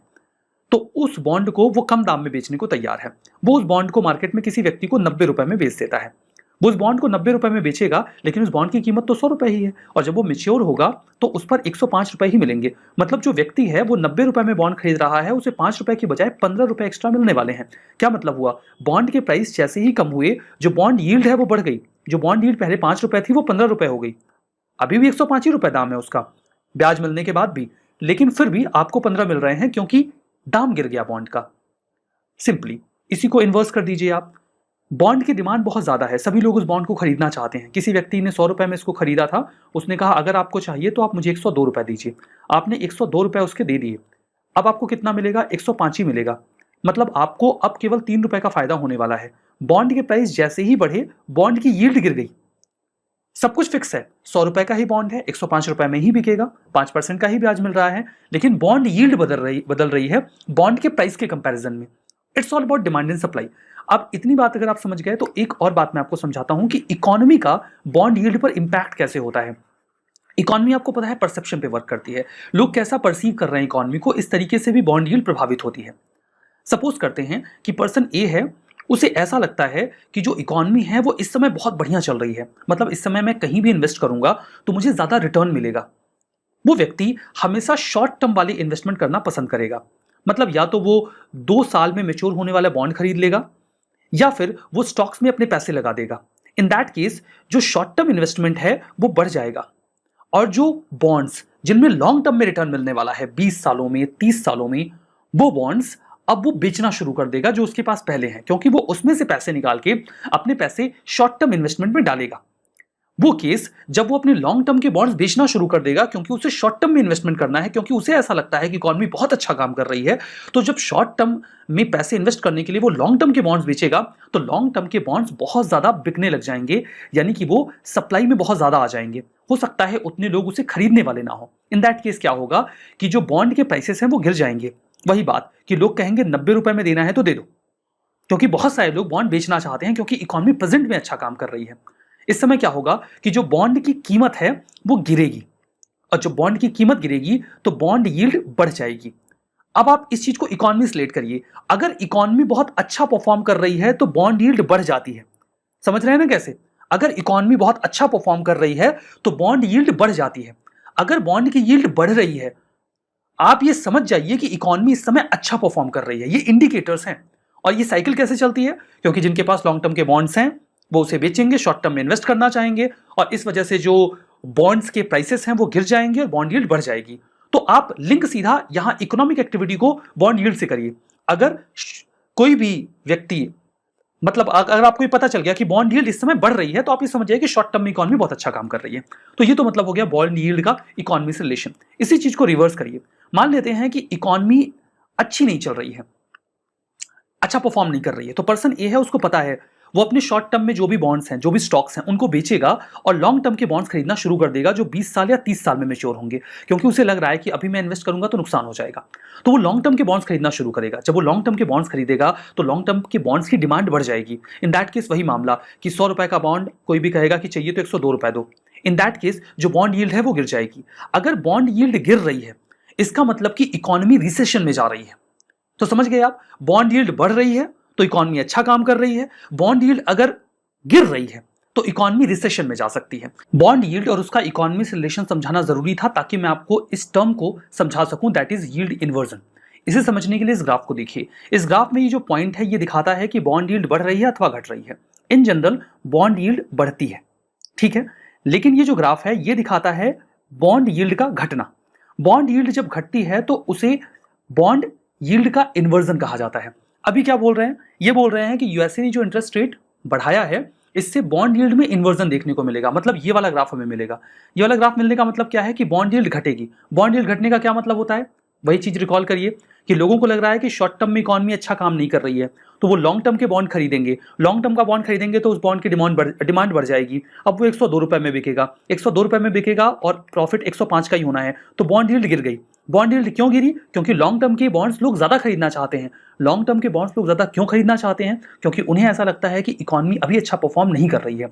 तो बॉन्ड यील्ड का गिरना, यहां पर देखिए बॉन्ड यील्ड का गिरना मतलब इकॉनमी अच्छा परफॉर्म नहीं कर रही है, मतलब कि यहां पर ये एक बॉन्ड यील्ड में इन्वर्जन देखने को मिला। अब ऐसा लोगों को क्यों लगेगा, क्योंकि जब आपने इंटरेस्ट रेट बढ़ा दिया लोग क्रेडिट नहीं ले पाएंगे, लोग लोन नहीं ले पाएंगे, तो इकोनॉमिक एक्टिविटीज कम होंगी। तो लोगों को समझ में आ गया ना, परसेप्शन बन गया कि अब इकॉनमी अच्छा परफॉर्म नहीं करने वाली है, तो लॉन्ग टर्म के जो बॉन्ड्स हैं उनकी डिमांड बढ़ जाएगी। So that is bond yield inversion. मुझे उम्मीद है कि मैं आपको समझा पाया हूंगा। जब भी कोई सेंट्रल बैंक अपनी इंटरेस्ट रेट को बढ़ाता है वहां पर आप इन्फ्लेशन को तो कंट्रोल कर लेते हैं क्योंकि आप मनी सप्लाई को रिड्यूस कर देते हैं, लेकिन एक खतरा बना रहता है क्योंकि आपकी इकोनॉमिक एक्टिविटीज रिड्यूस होंगी। अगर आप ये काम धीमे धीमे करते हैं, आराम से कर ले जाते हैं, तो उसे कहा जाता है सॉफ्ट लैंडिंग। सॉफ्ट लैंडिंग देखिए, हम चंद्रयान की सॉफ्ट लैंडिंग चाहते थे लेकिन करवा नहीं पाए, वो क्रैश लैंडिंग हो गई। सॉफ्ट लैंडिंग का मतलब होता है धीमे धीमे उतरना। मतलब कि ये जब भी आप इंटरेस्ट रेट को बढ़ाएंगे आपकी इकोनॉमिक एक्टिविटीज रिड्यूस होंगी, तो आपका इन्फ्लेशन तो कंट्रोल होगा लेकिन इकोनॉमिक एक्टिविटीज रिड्यूस होंगी, इसमें आपके रिसेशन में जाने का खतरा रहता है। लेकिन अगर ये काम आप सावधानी से कर ले जाएं, मतलब आप इंटरेस्ट रेट बढ़ा भी लें, इन्फ्लेशन को कंट्रोल भी कर लें, पैरेलली आप रिसेशन में भी ना जाएं, तो इसे कहा जाता है सॉफ्ट लैंडिंग। क्या कहा जा रहा है कि हो सकता है यूएस सॉफ्ट लैंडिंग ना कर पाए और वहां की इकोनॉमी दिक्कत में आ जाए because of this increase of interest rate. तो ये तो मतलब हो गया सॉफ्ट लैंडिंग का, आपने इंटरेस्ट रेट बढ़ाया, इन्फ्लेशन को कंट्रोल किया, लेकिन आप रिसेशन में नहीं गए, ये सॉफ्ट लैंडिंग है। अब रिवर्स करेंसी वॉर का क्या मतलब है? करेंसी वॉर में इन जनरल कंट्रीज अपनी करेंसी को डीवैल्यू करते हैं ताकि उनके एक्सपोर्ट को फायदा हो, ठीक है, उनके एक्सपोर्ट को फायदा हो। यहां पर क्या हो रहा है, यूएसए ने अपना इंटरेस्ट रेट बढ़ा दिया। अब दुनिया भर से जो इन्वेस्टमेंट है वो अट्रैक्ट होगा यूएसए की ओर, लोग वहां पे जाके इन्वेस्टमेंट करेंगे ताकि उनको ज़्यादा इंटरेस्ट मिले। अब बाकी के देशों से जो डॉलर है वो बाहर निकलेगा। इंडिया की बात कर लीजिए, इंडिया में वैसे ही रुपये की जो वैल्यू है वो कितनी गिर गई है, $1 इज इक्वल टू 80 रुपीज़ के आसपास तो अभी ही पहुंच गया है। इन दैट केस अगर डॉलर और यहाँ से बाहर जाएगा तो डॉलर की वैल्यू और बढ़ जाएगी, रुपया और गिरेगा। ऐसे केस में हम भी कोशिश करेंगे कि हम अपने रुपए की वैल्यू को बढ़ाने की कोशिश करें। इन जनरल हम रुपए की वैल्यू को घटाते हैं ताकि एक्सपोर्ट इंसेंटिवाइज हो, लेकिन ये जो कर रहा है यूएसए, इसके बाद हर देश कोशिश करेगा कि उसके देश की करेंसी स्टेबलाइज हो जाए, क्योंकि डॉलर की डिमांड बढ़ने वाली है, डॉलर यूएसए में जाएगा, उनके देश में कमी हो जाएगी। तो हर कंट्री कोशिश ये करेगी कि वो अपने यहाँ रुपए की वैल्यू को, भारत की बात कर रहे हैं, दूसरे देशों में जो भी करेंसी है वो अपनी करेंसी की वैल्यू को बढ़ाएं। तो ये रिवर्स करेंसी वॉर हो गया, क्योंकि करेंसी वॉर में हम डीवैल्यू करने की कोशिश करते हैं लेकिन यहां पे हम बढ़ाने की कोशिश करेंगे, तो that will be reverse currency war. तो ये 3 टर्म्स न्यूज में आए हुए हैं, मैंने कोशिश की कि मैं आपको आसान भाषा में समझा दूं। ये बातें वही हैं जो यहाँ पे लिखी गई हैं कि नॉर्मल सर्कमस्टेंसेस में क्या होता है, फर्दर जब बॉन्ड यील्ड इन्वर्ट होता है तो क्या होता है, आप उसे पढ़ेंगे तो वही बातें मिलेंगी जो मैंने अभी आपको एक्सप्लेन की हैं कि जब इन्वेस्टर्स को ऐसा लगता है कि इकॉनमी बहुत बढ़िया जा रही है तो फिर वो रिस्कियर एसेट्स में पैसा डालना शुरू कर देते हैं। लॉन्ग टर्म के जो बॉन्ड्स होते हैं उनकी डिमांड जो है वो गिर जाती है। वो बात यहाँ एक्सप्लेन की गई है और बाकी ऑपोजिट कंडीशन यहाँ पर है। यहाँ पर एक्सप्लेन किया गया है सॉफ्ट लैंडिंग और हार्ड लैंडिंग को, जो मैं आपको बता चुका हूँ। यहाँ पर ये क्वेश्चन आपके लिए है, आपके सामने 3 स्टेटमेंट हैं। अगर इन्फ्लेशन बहुत ज़्यादा हाई हो तो जो आरबीआई है वो गवर्नमेंट सिक्योरिटीज़ को खरीदने लग जाएगी। दूसरा ये है कि अगर रुपया बहुत तेज़ी से डेप्रिशिएट कर रहा हो तो आरबीआई मार्केट में जो डॉलर है उसको बेचेगी। अगर इंटरेस्ट रेट यूएसए और ईयू में गिरने लग जाएं तो आरबीआई जो है वो डॉलर्स को बाई करेगी। आपको बताना है कि इनमें से कौन सा स्टेटमेंट सही है, कौन सा गलत है। ये 2022 का क्वेश्चन है और मैं चाहता हूं कि इसका जवाब आप दें कमेंट बॉक्स में। हमारा नेक्स्ट आर्टिकल है green energy open access rules. अभी हाल ही में मिनिस्ट्री ऑफ पावर ने नोटिफाई किया है इन रूल्स को 2022 में। समझिए बात को, रिन्यूएबल एनर्जी जनरेट की जा रही है। आप एक एनवायरमेंटली कॉन्शियस इंडिविजुअल हैं, ठीक है। आप चाहते हैं कि आप जो अपने घर में बिजली इस्तेमाल करते हैं वो बिजली हो जो रिन्यूएबल सोर्सेज से बनाई गई हो, जैसे कि सोलर पावर या फिर विंड पावर। आप नहीं चाहते कि आप कोयला या फिर किसी भी अनकन्वेंशनल जो कन्वेंशनल सोर्सेस हैं उनसे जो बिजली बनी है आप उसका इस्तेमाल करें। आप जो डिस्कॉम कंपनीज हैं उनसे बोल सकते हैं कि मुझे आप वो बिजली मत दीजिए जो कोल से बनी हो, आप मुझे वो बिजली दीजिए जो सोलर पावर से बनी हो, जो विंड पावर से बनी हो।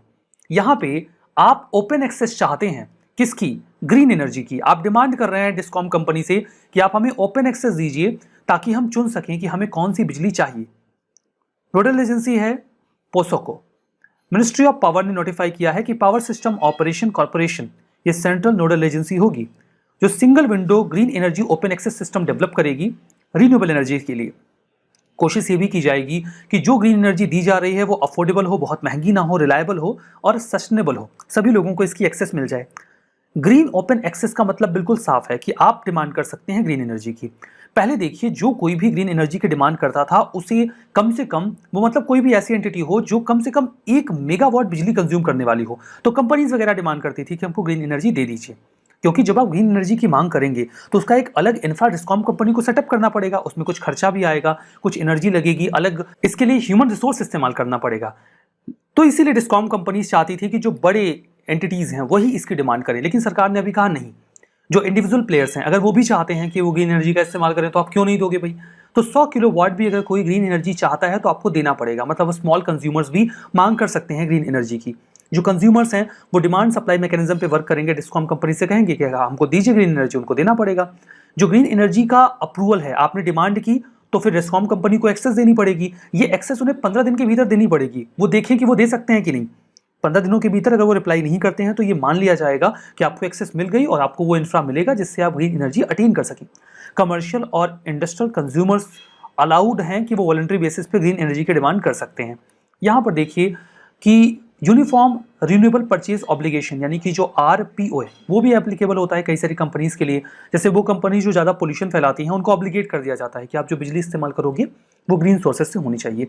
यहाँ पर इन रूल्स में हाइड्रोजन और ग्रीन अमोनिया से बनने वाली जो एनर्जी है उसको भी इंक्लूड कर लिया गया है। जो भी कंज्यूमर्स ये ग्रीन एनर्जी यूज़ करेंगे उन्हें मिलेगा ग्रीन सर्टिफिकेट। अगर किसी ने ज़्यादा एक्सेस में एनर्जी प्रोड्यूस की है और वो डिस्कॉम कंपनीज को बेचना चाहता है तो ये ऑब्लिगेटरी होगा डिस्कॉम कंपनीज के लिए कि वो उस बिजली को खरीदे।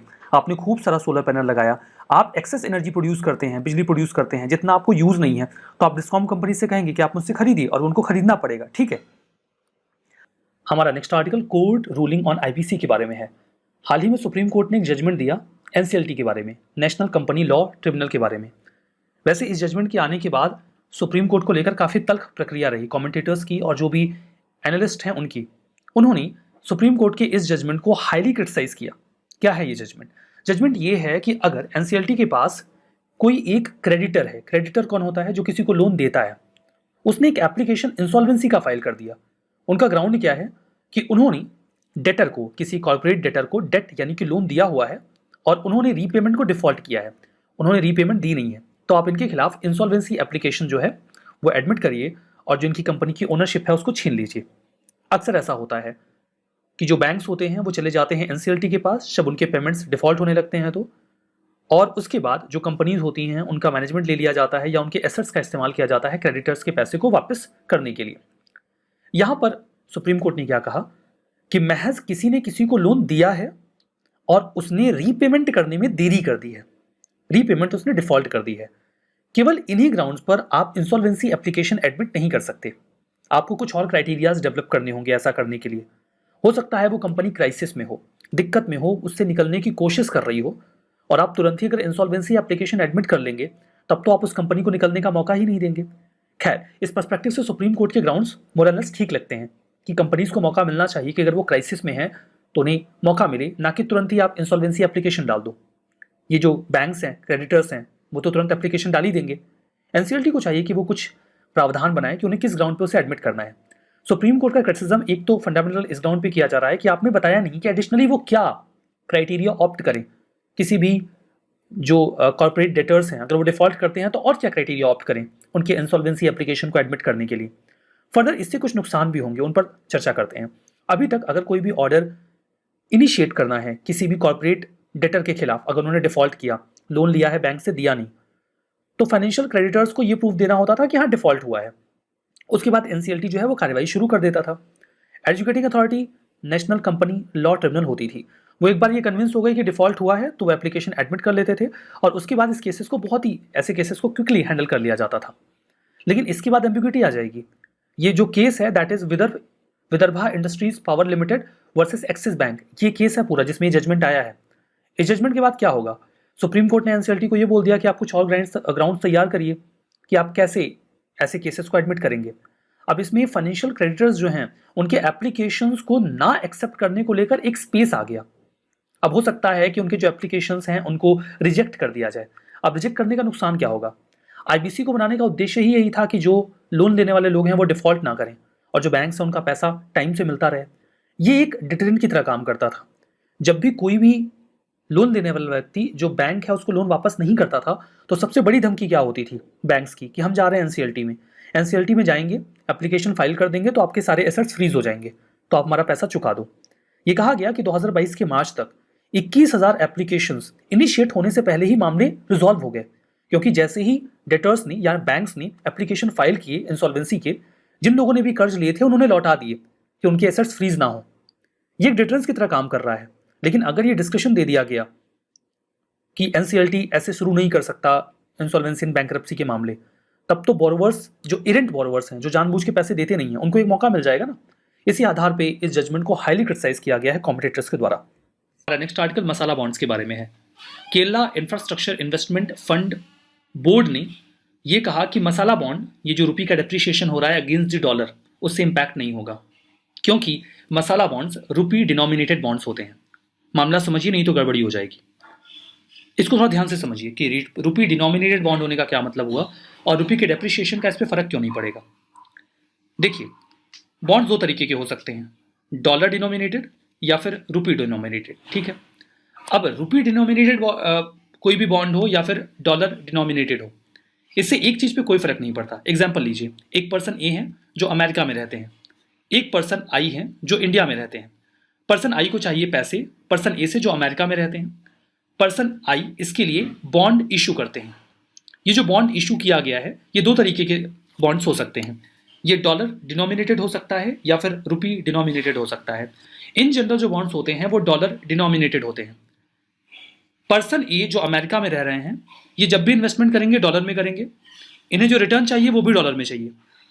इन्हें इस बात से कोई फर्क नहीं पड़ता कि बॉन्ड किस में डिनोमिनेटेड है, रुपी में या डॉलर में।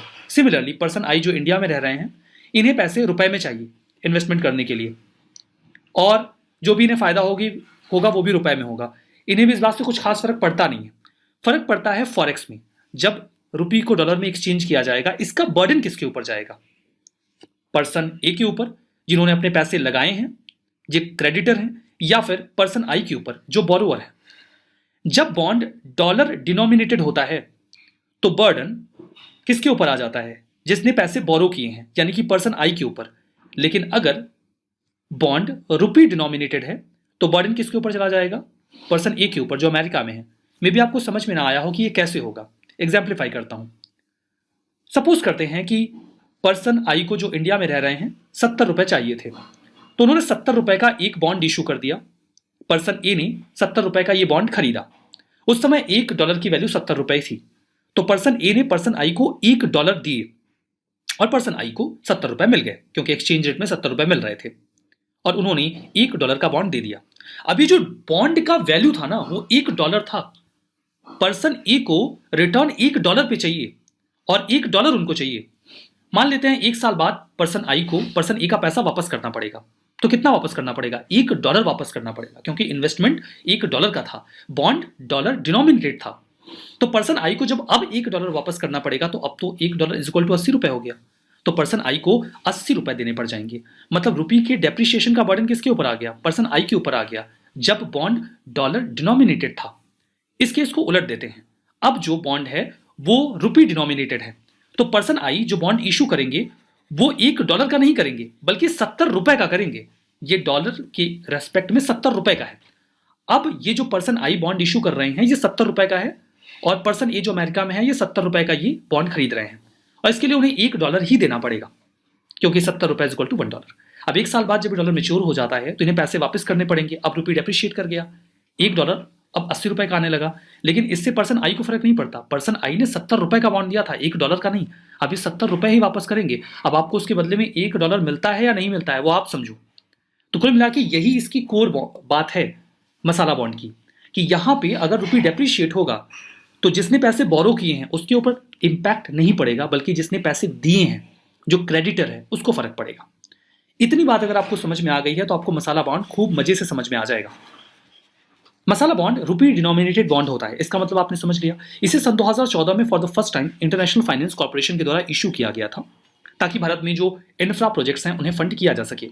2015 में आरबीआई ने इसके लिए प्रॉपर फ्रेमवर्क भी तैयार किया कि जो एक्सटर्नल कमर्शियल बोरोइंग है उसमें कैसे हम रुपी डिनोमिनेटेड बॉन्ड्स का इस्तेमाल करें, क्योंकि रुपी के डेप्रिसिएशन का इसमें नुकसान नहीं होगा उनको जिन्होंने ये बॉन्ड इंडिया से इशू किए हैं। मसाला बॉन्ड को मसाला बॉन्ड इसीलिए नाम दिया गया क्योंकि ट्रेडिशनली एंशिएंट टाइम में भी हम मसालों का एक्सपोर्ट किया करते थे, इसीलिए इसे मसाला बॉन्ड नाम दे दिया गया। ये एक डेट इंस्ट्रूमेंट है, इसके बदले में आप इन्वेस्टमेंट ले सकते हैं। गवर्नमेंट और प्राइवेट एंटिटीज इन बॉन्ड्स को इशू कर सकती हैं इंडिया से, और जो बाहर देश के इन्वेस्टर्स हैं वो इस बॉन्ड को खरीद के भारत में इन्वेस्टमेंट कर सकते हैं।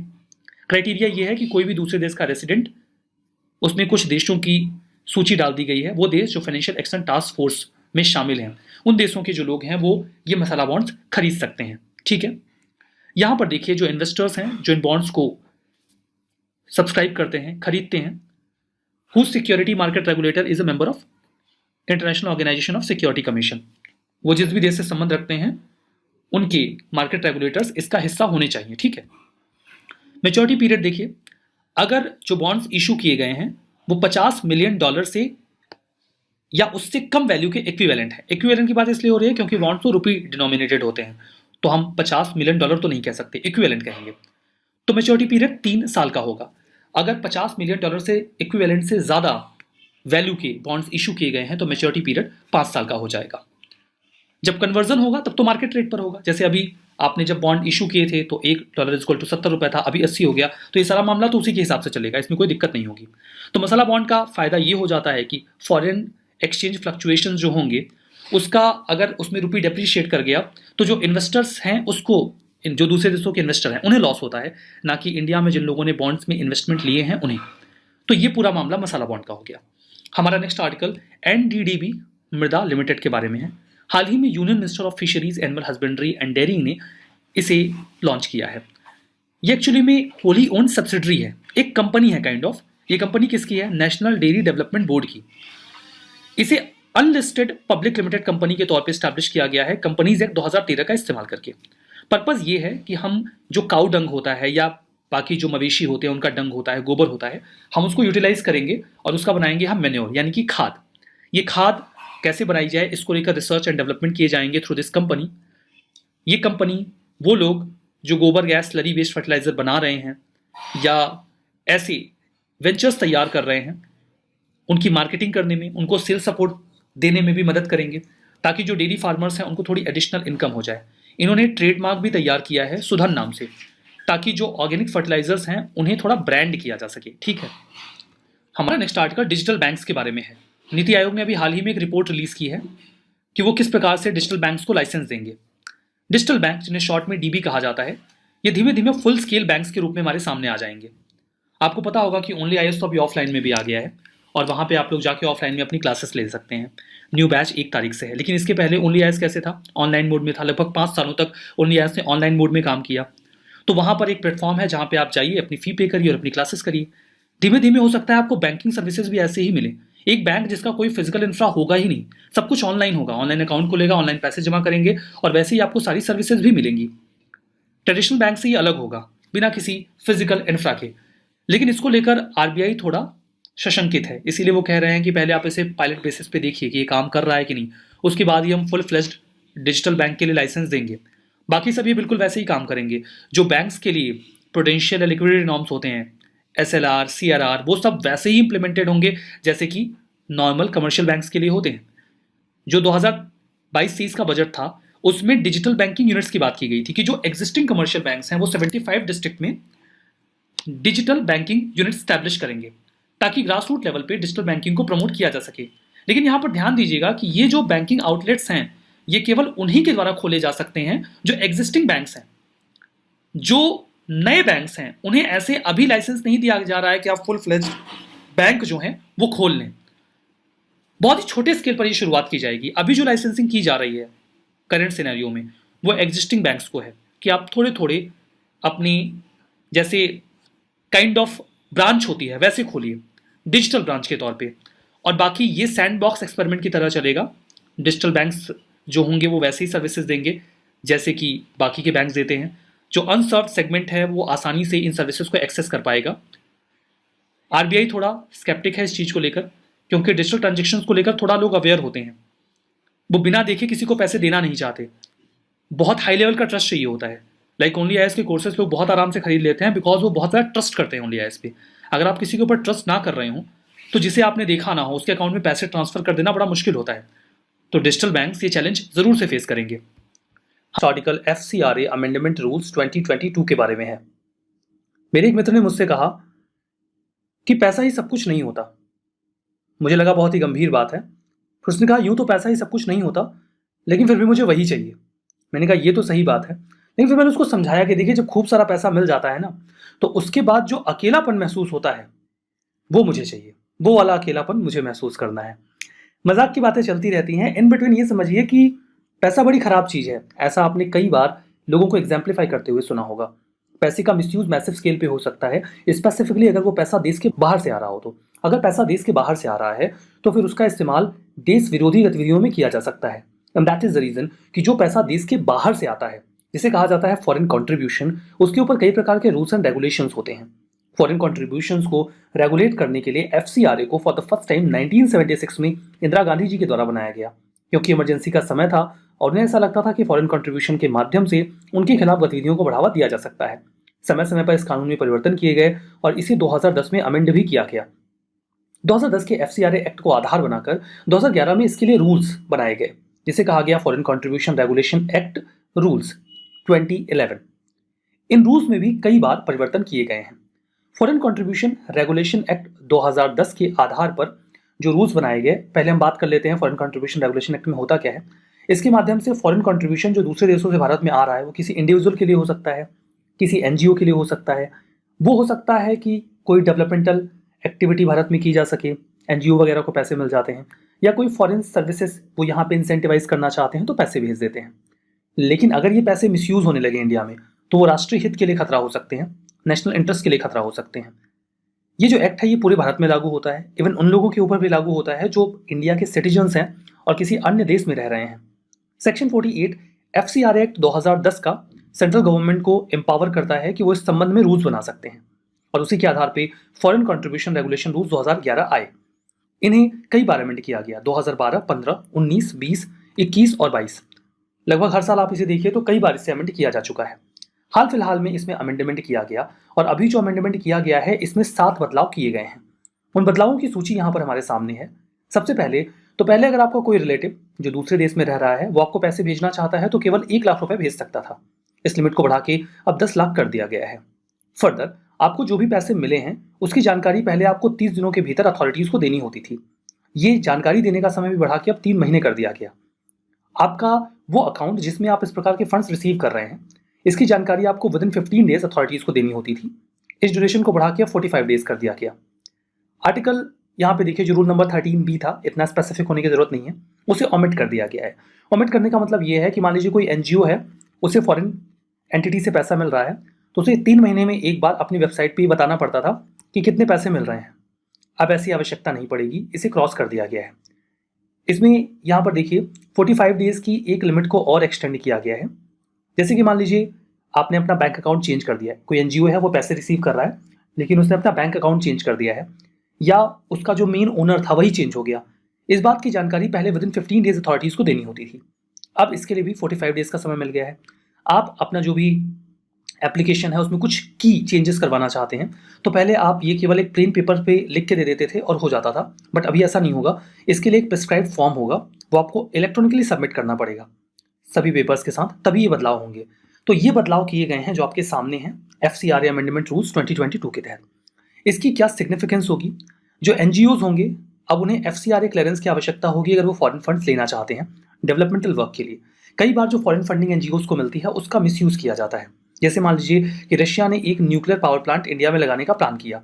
अमेरिका नहीं चाहता कि ये प्लांट लगे, वो चाहते थे कि ये बिडिंग उनको मिल जाए, बट नहीं मिली तो वो इंडिया में एक NGO को फंड कर देंगे और कहेंगे रशिया का जो न्यूक्लियर पावर प्लांट लग रहा है आप उसको जाके अपोज करो, लोगों को गैदर करो और बताओ किससे रेडिएशन फैल जाएगा। तो इस प्रकार की एक्टिविटीज की जाती हैं जिसे क्लियर तौर पे एंटी नेशनल कहा जा सकता है या देश विरोधी कहा जा सकता है। FCRA को 2010 में अमेंड किया गया, जिसके तहत स्टेट्स को डिस्क्रिशनरी पावर दे दी गई कि वो NGOs को जैसे चाहे मैनेज करें। अब NGOs को खुद को लाइसेंस्ड करना होता है और ये लाइसेंस 5 सालों तक वैलिड होता है। 5 साल बाद जब ये इनवैलिड हो जाएगा, खत्म हो जाएगा इसका टेन्योर, तो उन्हें विदिन 6 मंथ इसे रिन्यू करवाना होगा। जो करंट गवर्नमेंट है उन्होंने बहुत बड़ी संख्या में FCRA लाइसेंसेस को कैंसिल किया 2010 का लॉ इस्तेमाल करके। अभी हाल फिलहाल में 1800 NGOs के लाइसेंस कैंसिल किए गए हैं, क्योंकि ऐसा अंदेशा लग रहा था कि इनके पास जो फंड्स हैं उसका गलत इस्तेमाल किया जा रहा है। देखिए, जब फंड्स मिलते हैं NGO को, तो उस फंड को वो डाइवर्ट कर देते हैं, किसी अन्य पर्पज से उसका इस्तेमाल करेंगे, और वो एक बताएंगे क्या कि उनके एडमिनिस्ट्रेटिव एक्सपेंस में ये सारा पैसा खर्च हो गया। एक बहुत बड़ा हिस्सा वो एडमिनिस्ट्रेटिव एक्सपेंस में दिखा देते हैं। ये भी चैलेंज आता है। जो FCRA अमेंडमेंट 2020 है, उसने ये स्पेसिफाई किया कि जो NGOs हैं वो एडमिनिस्ट्रेटिव कॉस्ट पे बहुत खर्च नहीं कर सकते, उन्हें बहुत ही कम खर्च करना होगा। फाइनली जो NGOs होंगे उन्हें ये भी रिक्वायर्ड होगा कि जो उनका फॉरेन अकाउंट है उसे जो SBI की ब्रांच लोकेटेड है पार्लियामेंट स्ट्रीट में, न्यू दिल्ली में, वहीं पे खोलना पड़ेगा, ताकि सभी अकाउंट्स एक जगह पे हों और उन्हें मैनेज करना आसान हो जाए। So that was all about FCRA amendment rules 2022। Hopefully आपने इसे समझा। हमारा नेक्स्ट आर्टिकल सूर्य मित्र स्किल डेवलपमेंट प्रोग्राम के बारे में है। हाल ही में minister for new and renewable energy ने इन्फॉर्म किया लोकसभा को इस प्रोग्राम के बारे में। इसके माध्यम से 18 साल से अधिक उम्र के लोगों को जो सोलर फोटोवोल्टिक टेक्नीशियंस होते हैं उनके रूप में उनको ट्रेन किया जाता है, ताकि वो सोलर पैनल वगैरह इंस्टॉल कर सकें, उसे ऑपरेट कर सकें, आवश्यकता पड़े तो मेंटेन कर सकें। नोडल मिनिस्ट्री है ministry of new and renewable energy. इसके अलावा देखिए, इसमें इसे इंप्लीमेंट किया जा रहा है नाइस के द्वारा 2015-16 से। नाइस का फुल फॉर्म है national institute for of solar energy. Surya Mitra में ये देखने को मिला कि जिनको भी ट्रेन किया गया, 90% जो ट्रेनीज थे उनमें इंप्रूवमेंट आया। 88% ने कहा कि अब उनके पास ज़्यादा जॉब अपॉर्चुनिटीज़ हैं। खैर, कुछ बहुत सॉलिड नहीं है ना कि कितने लोगों की जॉब लग गई, फिर भी कुछ इंप्रूवमेंट्स तो बताने ही पड़ेंगे। जो नाइस है ये ऑटोनॉमस स्पेशलाइज्ड इंस्टीट्यूट है ministry of new and renewable energy के भीतर। रिसर्च डेवलपमेंट करते हैं, सोलर कंपोनेंट्स को लेकर सर्टिफिकेशन वगैरह भी देते हैं। हरियाणा के गुरुग्राम में ये लोकेटेड है। हमारा next article warehousing development and regulation act of 2007 के बारे में है। Union food and public distribution ministry ने हाल ही में सजेस्ट किए हैं कुछ major amendments warehousing development and regulation act of 2007 में। वेयर हाउस समझते हो आप? जब भी कोई अनाज, फल या सब्जी उगाई जाती है तो उसे कुछ समय तक सुरक्षित रखा जाता है, और उसके लिए जिन स्टैब्लिशमेंट का या इंफ्रा का इस्तेमाल किया जाता है उसे ही वेयर हाउस कहते हैं। Warehousing development and regulation act 2007 के तहत इन्हें रेगुलेट किया जाता है। ये 2010 में कानून जो है वो इफेक्टिव हुआ। 2007 में कानून आया, 2010 में इफेक्टिव हुआ, और गवर्नमेंट ने इसके तहत warehousing development and regulatory authority, जिसे WDRA बोलेंगे, उसको बना दिया।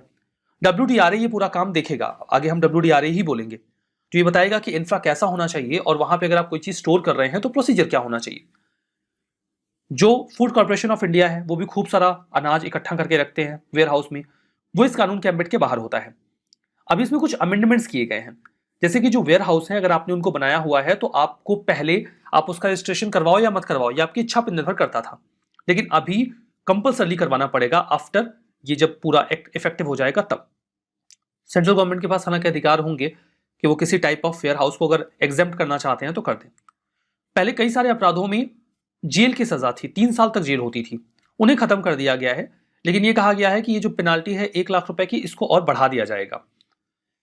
कोई मान्यता देने के लिए एजेंसी नहीं होगी, पहले एक्रेडिटेशन एजेंसीज होती थी जो वेयर हाउस को मान्यता देती थी। कहा गया अब ये पूरा मामला हम ऑनलाइन कर देंगे, ऑनलाइन एप्लीकेशन दीजिए, कोई कॉन्टैक्ट नहीं होगा, कॉन्टैक्टलेस और फेसलेस मैकेनिज्म ऑप्ट करेंगे ताकि करप्शन ना हो और मान्यता आसानी से मिल जाए वेयर हाउसेस को। WDRA के कॉम्पोजिशन में भी बदलाव किया जाएगा। पहले इसमें 1 चेयरपर्सन और 2 फुल टाइम मेंबर होते थे, अब इसमें 3 ex officio part time members भी होंगे, जिसमें जो ज्वाइंट सेक्रेटरीज होते हैं food and economic affairs department के और एग्जीक्यूटिव डायरेक्टर ऑफ सेबी के, वो भी शामिल हो जाएंगे। तो कॉम्पोजिशन भी चेंज किया गया है। हमारा नेक्स्ट आर्टिकल समुद्रयान मिशन के बारे में है। हाल ही में साइंटिस्ट ने बेसिक वर्जन तैयार कर लिया है ह्यूमन कैरिंग शेल का। समुद्रयान मिशन के लिए चेन्नई की कोस्ट पे इसे अभी टेस्ट किया गया है। समुद्रयान नाम से स्पष्ट है, समुद्र में जाने वाला एक यान। अच्छा, हम लोगों को ऐसा लगता है ना कि स्पेस में तो हम लोग बहुत मुश्किल से जा पाते हैं, चांद पे, आउटर स्पेस में, मंगल पे तो तैयारी चल रही है, अभी तो कुछ खास हम वहाँ कर भी नहीं पाए हैं, रोवर्स वगैरह भेज पाए हैं, और हमने तो अपना एक ऑर्बिटर भेजा हुआ है। लेकिन समंदर की हमें अच्छी जानकारी है। समंदर में कोई भी देश सबमरीन्स के माध्यम से जा सकता है, एक्सप्लोर कर सकता है, और समंदर के बारे में हमें ऑलमोस्ट सब कुछ पता है, ऐसा हमने एक जनरल सा परसेप्शन बना रखा है, बट ऐसा है नहीं। डीप सी में जाके एक्सप्लोर करने की क्षमता बहुत ही कम देशों के पास है। समंदर की गहराई में एक्सप्लोरेशन करना उतना ही टफ है जितना कि स्पेस में जाकर, एंड दैट इज रीजन कि डीप सी में जाके, समंदर की गहराई में जाकर एक्सप्लोर करने की क्षमता दुनिया के चुनिंदा देशों के पास है, जैसे कि यूएस, रसिया, फ्रांस, जापान और चाइना। और इंडिया का ये जो समुद्रयान मिशन है, इस लिहाज से ये काफ़ी सिग्निफिकेंट हो जाता है, बिकॉज इसके बाद हमारे पास होगी टेक्नोलॉजिकल एक्सपर्टीज, जिसके बाद हम इस प्रिविलेज लिस्ट में आ जाएंगे, कुछ ऐसे देशों की श्रेणी में जिनके पास ये क्षमता है कि वो समंदर की गहराई में जाके एक्सप्लोर कर सकते हैं चीज़ों को और नई नई जानकारी इकट्ठा कर सकते हैं। तो अगर आपके मन में ये भावना है कि समंदर की गहराई में जाके एक्सप्लोर करना बहुत आसान है और ये कोई भी देश कर सकता है, तो ऐसा कतई नहीं है। इसकी जो टेक्नोलॉजी है वो सभी देशों के पास अवेलेबल नहीं है। आपको बहुत हाई क्वालिटी सबमरीन चाहिए होती है जो अच्छे से एक्सप्लोर कर सके, समंदर के भीतर के चैलेंजेस को हैंडल कर सके और जो भी लोग वहां पे जा रहे हैं एक्सप्लोर करने, उन्हें सस्टेन करवा सके। 2019 में national institute of ocean technology यानी कि नियोट ने अनाउंस किया था समुद्रयान मिशन को। ये डीप ओशन मिशन है, इंडिया का ये पहला मैन्ड ओशन मिशन है जहां पर हम समंदर की गहराई में जाके एक्सप्लोर करेंगे।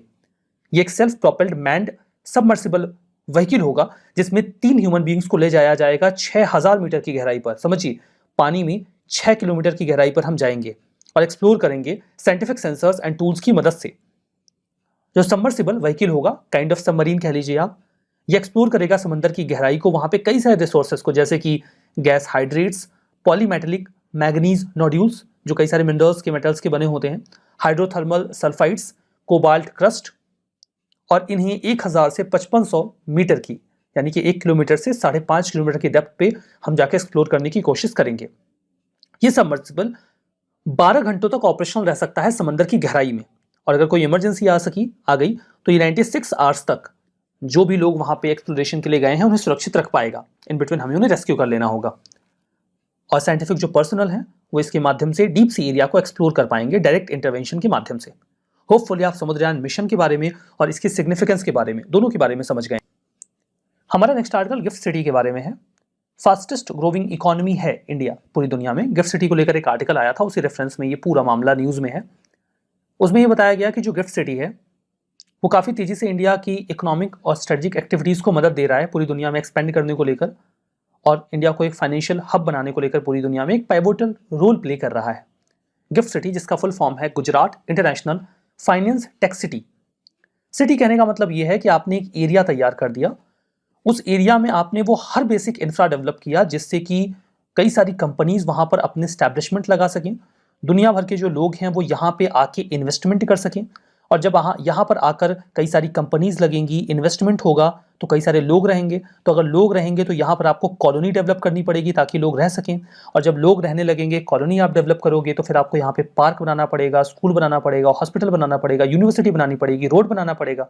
तो कुल मिला के आपको एक पूरी सिटी डेवलप करनी पड़ेगी, एक ऐसी सिटी जो फाइनेंशियल एक्टिविटीज़ की वजह से आपको डेवलप करनी पड़ रही है। बिल्कुल इसी रूप में गिफ्ट सिटी को डेवलप किया गया गुजरात के गांधीनगर में, ताकि वो एक फाइनेंशियल हब के रूप में काम कर सके, ज़्यादा से ज़्यादा इंडस्ट्रीज यहाँ पर लगें। इसके लिए आपको उन्हें टैक्स इंसेंटिव्स देने पड़ेंगे, और टैक्स इंसेंटिव्स देने के लिए आपको वहाँ पे स्पेशल इकोनॉमिक जोन्स यानी कि SEZ भी बनाने पड़ेंगे ताकि कंपनीज आए। नहीं तो आप एक एरिया डेजिग्नेट कर भी दोगे, इंफ्रा लगा भी दोगे, तो कोई वहाँ पे जाके कंपनी लगाएगा क्यों? कंपनी तब लगाएगा जब उसे टैक्स में फायदा होगा। तो जो गिफ्ट सिटी है वो एक एरिया है गांधीनगर गुजरात में जहाँ पे बहुत सारी फाइनेंशियल एक्टिविटीज़ होती हैं, वहाँ पे एक्सक्लूसिव इकोनॉमिक जोन्स हैं, स्पेशल इकोनॉमिक जोन्स यानी कि SEZ है, जहाँ पर जो भी कंपनीज हैं वो जाकर अपनी फाइनेंशियल एक्टिविटीज़ कर सकती हैं। वहाँ पर देश का पहला इंटरनेशनल फाइनेंशियल सर्विस सेंटर भी डेवलप किया गया। अब देखिए, जो फाइनेंशियल सर्विस सेंटर्स होते हैं वो एक्चुअली में जो भी कंपनीज या इन्वेस्टर्स दूसरे देशों से भारत में आ रहे हैं, उन्हें लॉ, अकाउंटेंसी या टेक्नोलॉजी की जो भी मदद चाहिए वो यही देते हैं। तो अगर कहीं पर IFSC है तो जो इन्वेस्टर्स हैं या बाहर के जो एंटिटीज़ हैं वो आने में थोड़ा ईज महसूस करते हैं कि चलो IFSC से कॉन्टैक्ट कर लेंगे, जो मदद चाहिए ले लेंगे और अपनी इकोनॉमिक एक्टिविटीज़ जो है वहाँ पे शुरू कर देंगे। एक्सक्लूसिव डोमेस्टिक टैरिफ एरिया भी है, कुछ एरियाज ऐसे होते हैं जहाँ पे डोमेस्टिक टैरिफ ही लागू होता है, तो उस एरिया को DTA कहा जाता है। ठीक है, तो इस तरीके से पूरा गिफ्ट सिटी को डेवलप किया गया है। सोशल इंफ्रा भी डेवलप किया गया है, जैसे स्कूल, मेडिकल फैसिलिटीज़, हॉस्पिटल भी प्रपोज्ड है, बनेगा अभी। गिफ्ट सिटी बिजनेस क्लब बनाया गया है, इंडोर आउटडोर स्पोर्ट्स फैसिलिटी भी बनाई गई है। कुल मिला के वो सारी फैसिलिटीज़ जो इंसानों को रहने के लिए ज़रूरी है। Integrated well planned residential housing project भी है गिफ्ट सिटी में, मतलब लोग रहेंगे ना, वही मैं कह रहा था, जो आपको फ्लैट्स बनाने पड़ेंगे, हाउसिंग बनानी पड़ेगी। कुल मिला के इस तरीके से इससे डेवलप किया गया है कि ये वॉक टू वर्क सिटी है, वहां जाइए, रहिए और अपनी एक्टिविटीज फाइनेंशियल करिए, कोई टेंशन की बात नहीं। पहले इंटरनेशनल फाइनेंशियल सर्विस सेंटर को यहीं गिफ्ट सिटी में स्टैब्लिश किया गया। गिफ्ट IFSC जो है वो सारी सर्विसेज देता है कैपिटल मार्केट की, offshore insurance, offshore banking and asset management, aircraft and ship leasing, ancillary services. आप कोई भी सामान बना रहे हो तो उस सामान को बनाने के लिए आपको कुछ एक्स्ट्रा कंपोनेंट्स चाहिए तो उसे एंसिलरी सर्विस कहा जाता है। आप गाड़ी बना रहे हो तो आपको सीट बेल्ट चाहिए तो वो एंसिलरी सर्विस है, सीट बेल्ट बनाने वाली कंपनी, ठीक है। तो इस तरीके से सारी सर्विसेज ये IFSC दे देता है।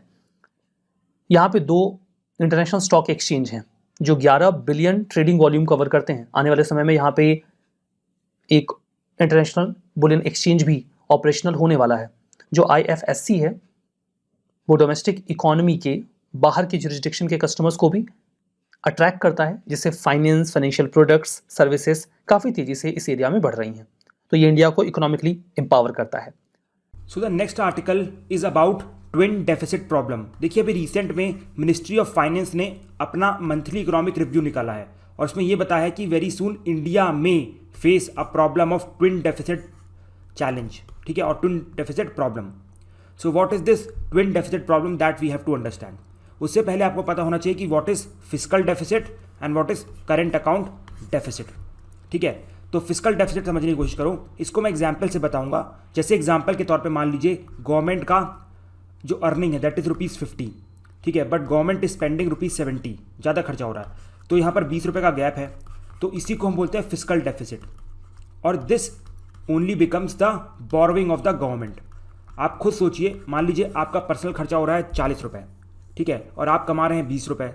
अब जो एक्स्ट्रा 20 रुपये आ रहे हो कहाँ से आ रहे हैं? किसी से उधार लिए होंगे ना। Same government is also do the same, that is it will borrow. So fiscal deficit is more और less equal in to borrowing, ठीक है, not exactly but kind of equal in to borrowing. Because जो पैसा हमारे सामने extra आ रहा है ये बोरोइंग से आ रहा होगा या फिर गवर्नमेंट अपने एसेट बेच के ला रही होगी, बट कहीं ना कहीं से ये अरेंज कर रही होगी, ठीक है। That is what we call as fiscal deficit. अब दूसरा टर्म आता है यहाँ पर करेंट अकाउंट डेफिसिट। तो अच्छा अभी बताओ, आपको बैलेंस ऑफ पेमेंट पता है कि what is balance of payment? देखो बैलेंस ऑफ पेमेंट का मतलब होता है कि कंट्री, मान लीजिए इंडिया है, ठीक है, वर्ल्ड के साथ एक साल में जो इंपोर्ट एंड एक्सपोर्ट का ट्रांजैक्शन कर रही है उसका जो रिकॉर्ड होता है that is what we call as balance of payment, ठीक है। अब बैलेंस ऑफ पेमेंट के 2 पार्ट होते हैं, एक आता है करेंट अकाउंट और दूसरा होता है कैपिटल अकाउंट, ठीक है। हमारे इस आर्टिकल में कैपिटल अकाउंट का कुछ खास काम नहीं है, हमारा काम है सिर्फ कैपिटल अकाउंट का। तो कैपिटल अकाउंट में किस टाइप का अकाउंट मेंटेन किया जाता है? जो भी हमने इंपोर्ट किया, जो भी हमने एक्सपोर्ट किया और जो भी हमारे सामने ट्रांसफ़र पेमेंट आई। ट्रांसफ़र पेमेंट मतलब रेमिटांसेस, रेमिटांसेस मतलब जो UAE से इंडिया में आते हैं। जैसे फॉर एग्जांपल वहाँ पर हमारी किसी की फैमिली काम कर रही है, ठीक है, वहाँ पर उन्होंने पैसे कमाए वो हमें यहाँ पर भेज रहे हैं, that is what we called as transfer payment और रेमिटांसेस, ठीक है। और करंट अकाउंट में हम 3 चीज़ें ही मेंटेन करते हैं, एक आता है एक्सपोर्ट का रिकॉर्ड, इंपोर्ट का रिकॉर्ड और ट्रांसफ़र पेमेंट का रिकॉर्ड, ठीक है, ये 3 चीज़ें आती हैं। और कैपिटल अकाउंट अभी हमारे काम का नहीं है तो वी वोंट अंडरस्टैंड हियर, ठीक है। अब देखो what is this current account deficit. अब जैसे मान लो कि आप सभी जानते हैं जो इंडिया है, इंडिया इंपोर्ट ज़्यादा करता है, एक्सपोर्ट कम करता है, तो एक डेफिसिट क्रिएट होगा। मान लो हमने 20 रुपये का माल इंपोर्ट किया, ठीक है, और सिर्फ 10 रुपये का माल एक्सपोर्ट किया, तो 10 रुपये का जो डेफिसिट हुआ that is called as current account deficit. तो आपको ये समझ में आया फिस्कल डेफिसिट क्या है, करंट अकाउंट डेफिसिट क्या है। आप समझो कि ट्विन डेफिसिट चैलेंज कैसे पैदा होता है। देखो ये हमारा CAD का और ये हमारा FD। CAD मतलब करंट अकाउंट डेफिसिट और FD मतलब फिस्कल डेफिसिट। देखो अब करंट अकाउंट डेफिसिट में क्या होगा, मान लीजिए अभी इस टाइम पे इंडिया इंपोर्ट कितने का कर रहा है, 20 रुपये का, और एक्सपोर्ट कितने का कर रहा है, 10 रुपये का, ठीक है। और हमारा CAD क्या होगा, 10 रुपये। और यहाँ पर भी आप समझिए इंडिया की मान लीजिए अर्निंग है, जो इनकमिंग है दैट इज़ एक्चुअली ₹50 और जो आउट गोइंग है दैट इज़ ₹70। मतलब कमा इतना रहे हैं और खर्च इतना करें। यहाँ पर डेफिसिट कितने का है, ₹20 का, ठीक है। ये दोनों कंडीशन समझ में आई, चलो वेरी गुड। अब देखो एकदम से मान लो कि पेट्रोल के प्राइसेस बढ़ जाते हैं। अब हम तो पेट्रोल के नेट इंपोर्टर हैं, तो अब मान लीजिए जो हमारा इंपोर्ट हो गया वो बढ़ के हो गया 30 रुपये, ठीक है, लेकिन एक्सपोर्ट उतना का ही उतना है, इसमें कोई खास चेंजेस नहीं आए, तो हमारा डेफिसिट हो गया 20 रुपये। मतलब हमारा करंट अकाउंट डेफिसिट जो है वो बढ़ गया है, ठीक है। अब यहाँ पर जो फिजिकल डेफिसिट है वो ऑटोमेटिकली बढ़ जाएगा। क्यों बढ़ जाएगा? बिकॉज भाई अब सिंपल सी बात है, यहाँ पर लोगों को प्रॉब्लम होना चालू होगी। अब पहले भाई पेट्रोल के प्राइसेस मान लो कम थे, अब एकदम से बढ़ गए तो लोगों को प्रॉब्लम होगी। ऊपर से जो कंप्लीट इकोनॉमी है उस पर प्रॉब्लम होगी, बिकॉज ट्रांसपोर्टेशन कॉस्ट बढ़ेगा, तुम्हारे महंगाई बढ़ेगी। लोग हो सकता है कि कुछ टाइम बाद इतनी महंगाई बढ़ जाए कि लोग सामान परचेज करना खत्म कर दे, तो गवर्नमेंट को तरफ से सब्सिडी देनी पड़ेगी। तो गवर्नमेंट क्या करेगी? और थोड़ा सा बोरो करेगी, मतलब यहाँ 70 था मान लो 80 हो जाएगा, और यहाँ पर गवर्नमेंट के पास 30 रुपये एक्स्ट्रा होंगे। अब ये थोड़े से पैसे यहाँ पर पेट्रोल के प्राइसेस कम करने में लगेंगे। समझ में आया? तो यहाँ पर जैसे ही करंट अकाउंट डेफिसिट बढ़ता है, ऑटोमेटिकली फिजिकल डेफिसिट बढ़ जाता है। That is what we called as twin deficit problem. यहीं से ट्विन डेफिसिट प्रॉब्लम निकल के आती है कि अगर सीएडी बढ़ा तो एफडी ऑटोमेटिकली ही बढ़ेगा। समझ में आया? This is called as twin deficit problem. अब आप ये समझो कि जो ट्विन डेफिसिट होता है उसके इम्पैक्ट क्या होते हैं। देखिए, impact will be very simple कि जो इकोनॉमिक ग्रोथ है उसमें प्रॉब्लम आएगी, बिकॉज जब फिजिकल डेफिसिट बढ़ेगा, करंट अकाउंट डेफिसिट बढ़ेगा, तो हमारी जो रैंकिंग्स हैं, मतलब जो हमारी रेटिंग्स है वो ऑटोमेटिकली कम होंगी। रेटिंग्स कम होंगी तो हमारे यहाँ पर जो इन्वेस्टमेंट है बाहर से वो कम आएगी। इन्वेस्टमेंट कम आएगी तो लाइक सप्लाई कम होगा, डिमांड कम होगा, ऑटोमेटिकली जो ग्रोथ है इकोनॉमी की घटना चालू हो जाएगी। इसके अलावा वी विल ऑल्सो सी कि जब भाई फिजिकल डेफिसिट बढ़ेगा, करंट अकाउंट डेफिसिट बढ़ेगा, लोगों को एक्स्ट्रा पैसा खर्च करना पड़ेगा, मतलब जो उनकी सेविंग्स है वो बेकार होगी, बोरोइंग्स बढ़ेगी, and all those problem will be created, जो कि एफडी में मतलब फिजिकल डेफिसिट में और करंट अकाउंट डेफिसिट में क्रिएट करते हैं। अब देखो इसको हम कैसे ओवरकम कर सकते हैं इस प्रॉब्लम को। देखिए, सिंपली हमें सिर्फ फिजिकल डेफिसिट और करंट अकाउंट डेफिसिट को एक साथ हैंडल करना है। जैसे कि जो गवर्नमेंट है उसको अपना एफडी कंट्रोल करके रखना है। एफडी कंट्रोल कैसे होगा कि बाहर से जो हम गोल्ड को इंपोर्ट करवा रहे हैं उसको कम कर दो, ठीक है, और इसके बाद जो हमारी डिपेंडेंस है ऑयल के ऊपर उसको कम कर दो, ठीक है। जो रुपी की जो वैल्यूएशन है वो फेयर होनी चाहिए। Ease of doing business reform में अपनी जो रैंकिंग है उनको बढ़ाना। मतलब सिंपल देखो, जिस तरीके से आप एफडी और सीएडी को काउंटर करते हो उसी प्रकार से आपको ट्विन डेफिसिट को काउंटर करना है, ठीक है। तो मोरलेस यहाँ पर मेरा पर्पस था आपको सिर्फ और सिर्फ सीएडी एफडी समझाना, उसके बाद ट्विन डेफिसिट प्रॉब्लम समझाना, ठीक है। समझ में आया? So this is about twin deficit problem and the next article is about hybrid securities. देखो अभी रिसेंट में क्या हुआ है, सेबी ने क्या किया है ना कि हाइब्रिड सिक्योरिटीज़ को प्रमोट करने के लिए केवी कामत के अंदर एक 20 मेंबर कमेटी बनाई है। तो कमेटी की जब रिपोर्ट आएगी दैट विल डिस्कस, बट उससे पहले what is this hybrid security. देखो आपको ये पता हो शेयर्स क्या होते हैं, शेयर्स या फिर इक्विटी, शेयर्स को इक्विटी भी बोलते हैं, और दूसरा बॉन्ड्स क्या होते हैं आपको पता है? सी, मान लीजिए एक कंपनी है XYZ, ठीक है। आप इस कंपनी को कुछ पैसे लोन में दे रहे हैं, दिस इज यू, ठीक है। तो अगर डायरेक्टली आपने इस कंपनी को पैसे लोन में दिए that is called as bond, लेकिन आपने इस कंपनी की कुछ भी शेयर परचेज नहीं किया, मतलब आपने इस कंपनी की ओनरशिप परचेज नहीं की है। अब वही दूसरे केस में आप इस कंपनी को पैसे फिर से दे रहे हैं, लेकिन इस बार बोल रहे हैं भैया आप कंपनी का अपना थोड़ा सा पार्ट मुझे दे दो, तो इसे कहते हैं इक्विटी। और जहां पर आप कंपनी से उसका पार्ट, उसका शेयर नहीं मांगते that is called as bond, ठीक है। तो इन दोनों की जब मिक्स सिक्योरिटी बनाई जाती है that is what we called as hybrid security. Very simple, bond की और शेयर्स की कंबाइंड सिक्योरिटी को हम हाइब्रिड सिक्योरिटी बोलते हैं। Now why this is important, देखिए बिकॉज देखिए बॉन्ड का पर्पस अलग होता है, शेयर्स एंड इक्विटीज़ का पर्पस अलग होता है, ठीक है। बॉन्ड में ऐसा रहता है कि मोस्ट ऑफ द टाइम जो बॉन्ड्स होते हैं ना, डेप्थ होती है दैट इज सिक्योर्ड वन। मान लीजिए अगर मैं किसी को लोन दे रहा हूँ तो सिंपल सी बात है कुछ ना कुछ गिरवी रख पाऊंगा, ठीक है, कुछ जमीन and everything I will take guarantee. तो बॉन्ड जो होता है मोरलेस सेफ होता है। मेरे जो शेयर होते हैं, इक्विटी होती है, बताइए वो तो आप कंपनी खरीद रहे हो सकता है कल कंपनी डूब जाए तो आपके शेयर भी डूब जाएंगे।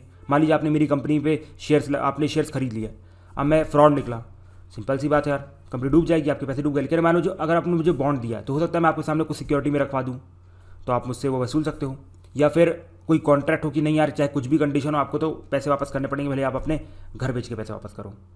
तो ये चीज़ होती है बॉन्ड और शेयर्स में, और ये हाइब्रिड सिक्योरिटी इसलिए प्रमोट की जा रही है। केवी कामत नाम कमेटी बनी है, तो नाम याद रख लेना, एंड सेबी ने बनाई है। और कुछ एग्जाम्पल्स है हाइब्रिड सिक्योरिटी के जो मार्केट में चल रहे हैं दैट इज इनविट्स और रिट्स, ठीक है। And the next article is about Sagarmala young professional scheme. तो आप सभी को सागरमाला जो प्रोजेक्ट है वो तो याद होगा, लाइक दिस इज इंडिया, एक सेकेंड, ठीक है। अब यहाँ पर हमारे सामने पोर्ट्स हैं, ठीक है। अब पोर्ट्स पे क्या होता है, मेनली जो सामान है वो लाया जाता है और हमारे यहाँ का सामान बाहर भेजा जाता है। लेकिन सामान क्या पोर्ट्स में कैसे आता है या पोर्ट्स में सब अवेलेबल रहता है? नहीं, अंदर के जो हमारे स्टेट हैं, फॉर एग्जांपल छत्तीसगढ़ हो गया, झारखंड हो गया, यहाँ पर मेनली रिसोर्सेज हैं, लेकिन इनके पास पोर्ट्स नहीं है, तो यहाँ से सामान पोर्ट्स पे आता है, फिर आगे जाता है। तो ये जो कनेक्टिविटी इस्टेब्लिश करनी थी पोर्ट से इन स्टेट्स तक और इन स्टेट से पोर्ट्स तक, तो ये जो काम कर रहा है that is done under Sagarmala project, ठीक है। और ये जो प्रोग्राम है Sagarmala, that is programme of ministry of port shipping and waterways. तो ये प्रोग्राम बहुत लंबे टाइम से चल रहा है, आई थिंक 2015-16 से ही चल रहा है, जब से मोदी जी की गवर्नमेंट आई थी, ठीक है। बट अभी इसके अंदर एक नई स्कीम लाई गई है that is called as Sagarmala young professional scheme. तो this scheme is very very simple कि भाई इस स्कीम के अंदर क्या करेंगे, 25 यंग प्रोफेशनल को हायर करेंगे 2 सालों के लिए, और आपको ये पूरा काम सिखाया जाएगा कि मतलब कैसे इंफ्रास्ट्रक्चर रेडी होता है, किस तरह से डेटा एनालिसिस होती है, प्रोजेक्ट मैनेजमेंट होता है, बस that's it. That is what we called as Sagarmala young professional scheme. तो अगर आपको कुछ याद रखना है तो यू हैव टू रिमेंबर कि व्हाट इज सागरमाला प्रोजेक्ट, और उसका भी नया एक कंपोनेंट चालू किया गया that is Sagarmala young professional scheme, जिसके अंदर हम क्या कर रहे हैं, जो यूथ है 25 साल की यूथ है उसको 2 साल के लिए इनकलकेट करेंगे कंप्लीट ये सब चीज़ सिखाने के लिए, कैसे यहाँ कनेक्टिविटी हो रही है, कैसे यहाँ पर जाएगा, नया टैलेंट आएगा। तो इससे आप कह सकते हैं कि इन फ्यूचर इस कंप्लीट प्रोजेक्ट में इफिशियंसी बढ़ेगी इन्हीं यंग लोगों को लेके, ठीक है, समझ में आया? That is actually Sagarmala young professional scheme. And the next article is about special 301 report. देखिए जो रिपोर्ट है वो निकाली जाती है USTR के द्वारा, that is United state trade representative, ठीक है। और इसमें हर बार इंडिया की, चाइना की, इंडोनेशिया की, चिले की, रशिया की, वेनेजुएला की जो रैंकिंग होती है हमेशा सबसे बेकार होती है, ठीक है। बट इस रैंकिंग में होता क्या है, देखो इस रैंकिंग में क्या किया जाता है ना कि यूनाइटेड स्टेट्स के अकॉर्डिंगली जो लोग इंटेलेक्चुअल प्रॉपर्टी राइट को अच्छे से फॉलो नहीं करते हैं उनके नाम होते हैं, और इनमें हमेशा टॉप लिस्ट में होते हैं, बिकॉज यूएस के अकॉर्डिंगली हमारे यहाँ पर जो इंटेलेक्चुअल प्रॉपर्टी राइट्स हैं वो बहुत ही ख़राब हैं। वैसे आपको पता है इंटेलेक्चुअल प्रॉपर्टी राइट्स क्या होते हैं? इट्स सिंपल कि जो आपकी इंटेलेक्चुअल नॉलेज है उसको प्रोटेक्ट करना, ठीक है। जैसे एग्जाम्पल के तौर पर आपने कोई बुक प्रोड्यूस की, अब उस बुक का प्रॉफिट आपको होना चाहिए ना, अप्रॉक्सीमेटली आप 20 से 25 साल बेचोगे, अभी तो प्रॉफिट निकालोगे। तो आपके जो इंटेलेक्चुअल राइट्स होते हैं, फॉर एग्जाम्पल आपने कोई नई मेडिसिन बनाई, ठीक है, अब मेडिसिन आपने बनाई तो सिंपल सी बात है कुछ टाइम के लिए मोनोपोली रखोगे तभी तो कमा पाओगे ना। तो ऐसे राइट्स को प्रोटेक्ट करने के लिए हमारे पास में होते हैं इंटेलेक्चुअल प्रॉपर्टी राइट्स, ठीक है। और यूएस के अकॉर्डिंगली हमारे यहाँ पर ये बहुत ही वीक है, बट हमारी ये आर्गूमेंट होती है कि देखो यार हमारे यहाँ पर ये कुछ वीक ही नहीं है, हमारे जो भी लाइक इंटेलेक्चुअल प्रॉपर्टी राइट्स है वो WTO के स्टैंडर्ड्स को फॉलो करते हैं, और एक्चुअल में फॉलो करते हैं। और इंडिया ये बोलता है आपको लग रहा है तो आप WTO में इंक्वायरी बैठा लो, अगर हो गए तो हम बदल देंगे। लेकिन यूएस के क्या है ना, यूएस के बहुत ही ज़्यादा स्ट्रिक्ट है, बिकॉज भाई उनके यहाँ कैपिटलिज्म ज़्यादा है, आप कैपिटलिज्म ज़्यादा है, उनके लोग ज़्यादा डिमांड करते हैं सब। हमारे यहाँ की नहीं है यार, चलो एडजस्ट हो जाता है, हमारे यहाँ तो इतना अभी इनोवेशन नहीं हो रहा, आपके यहाँ इनोवेशन ज़्यादा होता है, आपके यहाँ प्रोटेक्शन ज़्यादा जरूरत है, हमारे अभी नहीं हो सकता, फ्यूचर में हम भी कर दें, लेकिन अभी भी हमारे जो स्टैंडर्ड है वो WTO को मैच करते हैं। अच्छा तो आपको पता है USTR या यूनाइटेड स्टेट ट्रेड रिप्रेजेंटेटिव अपनी जो रिपोर्ट निकालता है स्पेशल 301 रिपोर्ट, इसमें इंडिया को इतना नीचे क्यों रखता है? Because of one issue that is called as evergreening of patent. अब एवरग्रीनिंग क्या होता है समझने की कोशिश करो कि देखिए अगर कोई भी लाइक प्रोडक्ट मार्केट में आता है तो वो इनोवेटिव होना चाहिए, तभी हम उसे इंटेलेक्चुअल प्रॉपर्टी राइट का दर्जा देंगे। अगर वो इनोवेटिव मतलब नया नहीं है तो why we should give them, ठीक है। अब व्हाट इज दिस नया प्रोडक्ट? इट्स लाइक पहली बात तो वो नॉवेल होना चाहिए। मान लीजिए कैंसर की मेडिसिन है, ठीक है, मान लीजिए ब्लड कैंसर है, आपने एक ब्लड कैंसर की दवाई बनाई, लेकिन वो तो ऑलरेडी मार्केट में अवेलेबल है, लेकिन आपकी दवाई थोड़ी नई टाइप की है, ये सारे के सारे सिम्टम्स को आने नहीं देती है, इस टाइप की दवाई है, ठीक है, और उसको आप मार्केट में बेच सकते हैं, ठीक है। So that is actually a cancer new medicine. अगर आप इसके लिए मुझे इंटेलेक्चुअल प्रॉपर्टी राइट प्रोवाइड नहीं करेंगे तो क्या होगा? सिंपल सी बात है, आज आगे आपका फ़ायदा नहीं होगा, ठीक है। तो लेकिन यूएस में क्या होता है ना कि मान लीजिए किसी ने अपनी एक कैंसर की दवाई प्रोड्यूस की, अब उसमें मान लीजिए उसका 20 साल में पेटेंट खत्म होने वाला है, तो अब क्या होता है 20 साल में पेटेंट खत्म होने के बाद वो जो दवाई होती है उसे कोई भी मैन्युफैक्चर कर सकता है।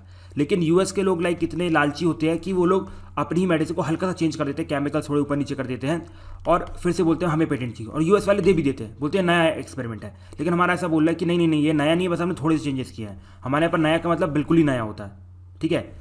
तो ये जो पुराना जो मटेरियल था उसमें जब आप थोड़ा सा चेंज करके इसको नया करवाते हैं, that is called as evergreening of patent. मतलब ऑलरेडी आपने कैंसर की दवाई बनाई, ब्लड कैंसर की दवाई बनाई, उसके लिए आपको 20 साल का पेटेंट मिल चुका है, आपने अच्छे से कमा लिया, लेकिन आप और लालची हो गए और आपने बोला कि देखो मैंने इसका केमिकल चेंज कर दिया है, आप दोबारा फिर पेटेंट दे दो, बिकॉज ये नई दवाई थोड़ी सी। तो इस चीज़ को, इस प्रोसेस को हम बोलते हैं एवरग्रीनिंग ऑफ पेटेंट, और इंडिया में अलाउ नहीं होता है, यूएस में अलाउ होता है। और इंडिया यही बोल रहा है कि भैया हम एवरग्रीन को कैसे अलाउ कर दें, आपने कुछ नया थोड़ी ना बनाया है। तो इंडिया की अपनी आर्गूमेंट है, यूएस की अपनी आर्गूमेंट है। So this is actually special 301 report. और क्यों हम नीचे हैं? Because of evergreening of patent. समझ में आया? So this is about this report. तो आज के इस सेशन में बस इतना ही। Thank you very much.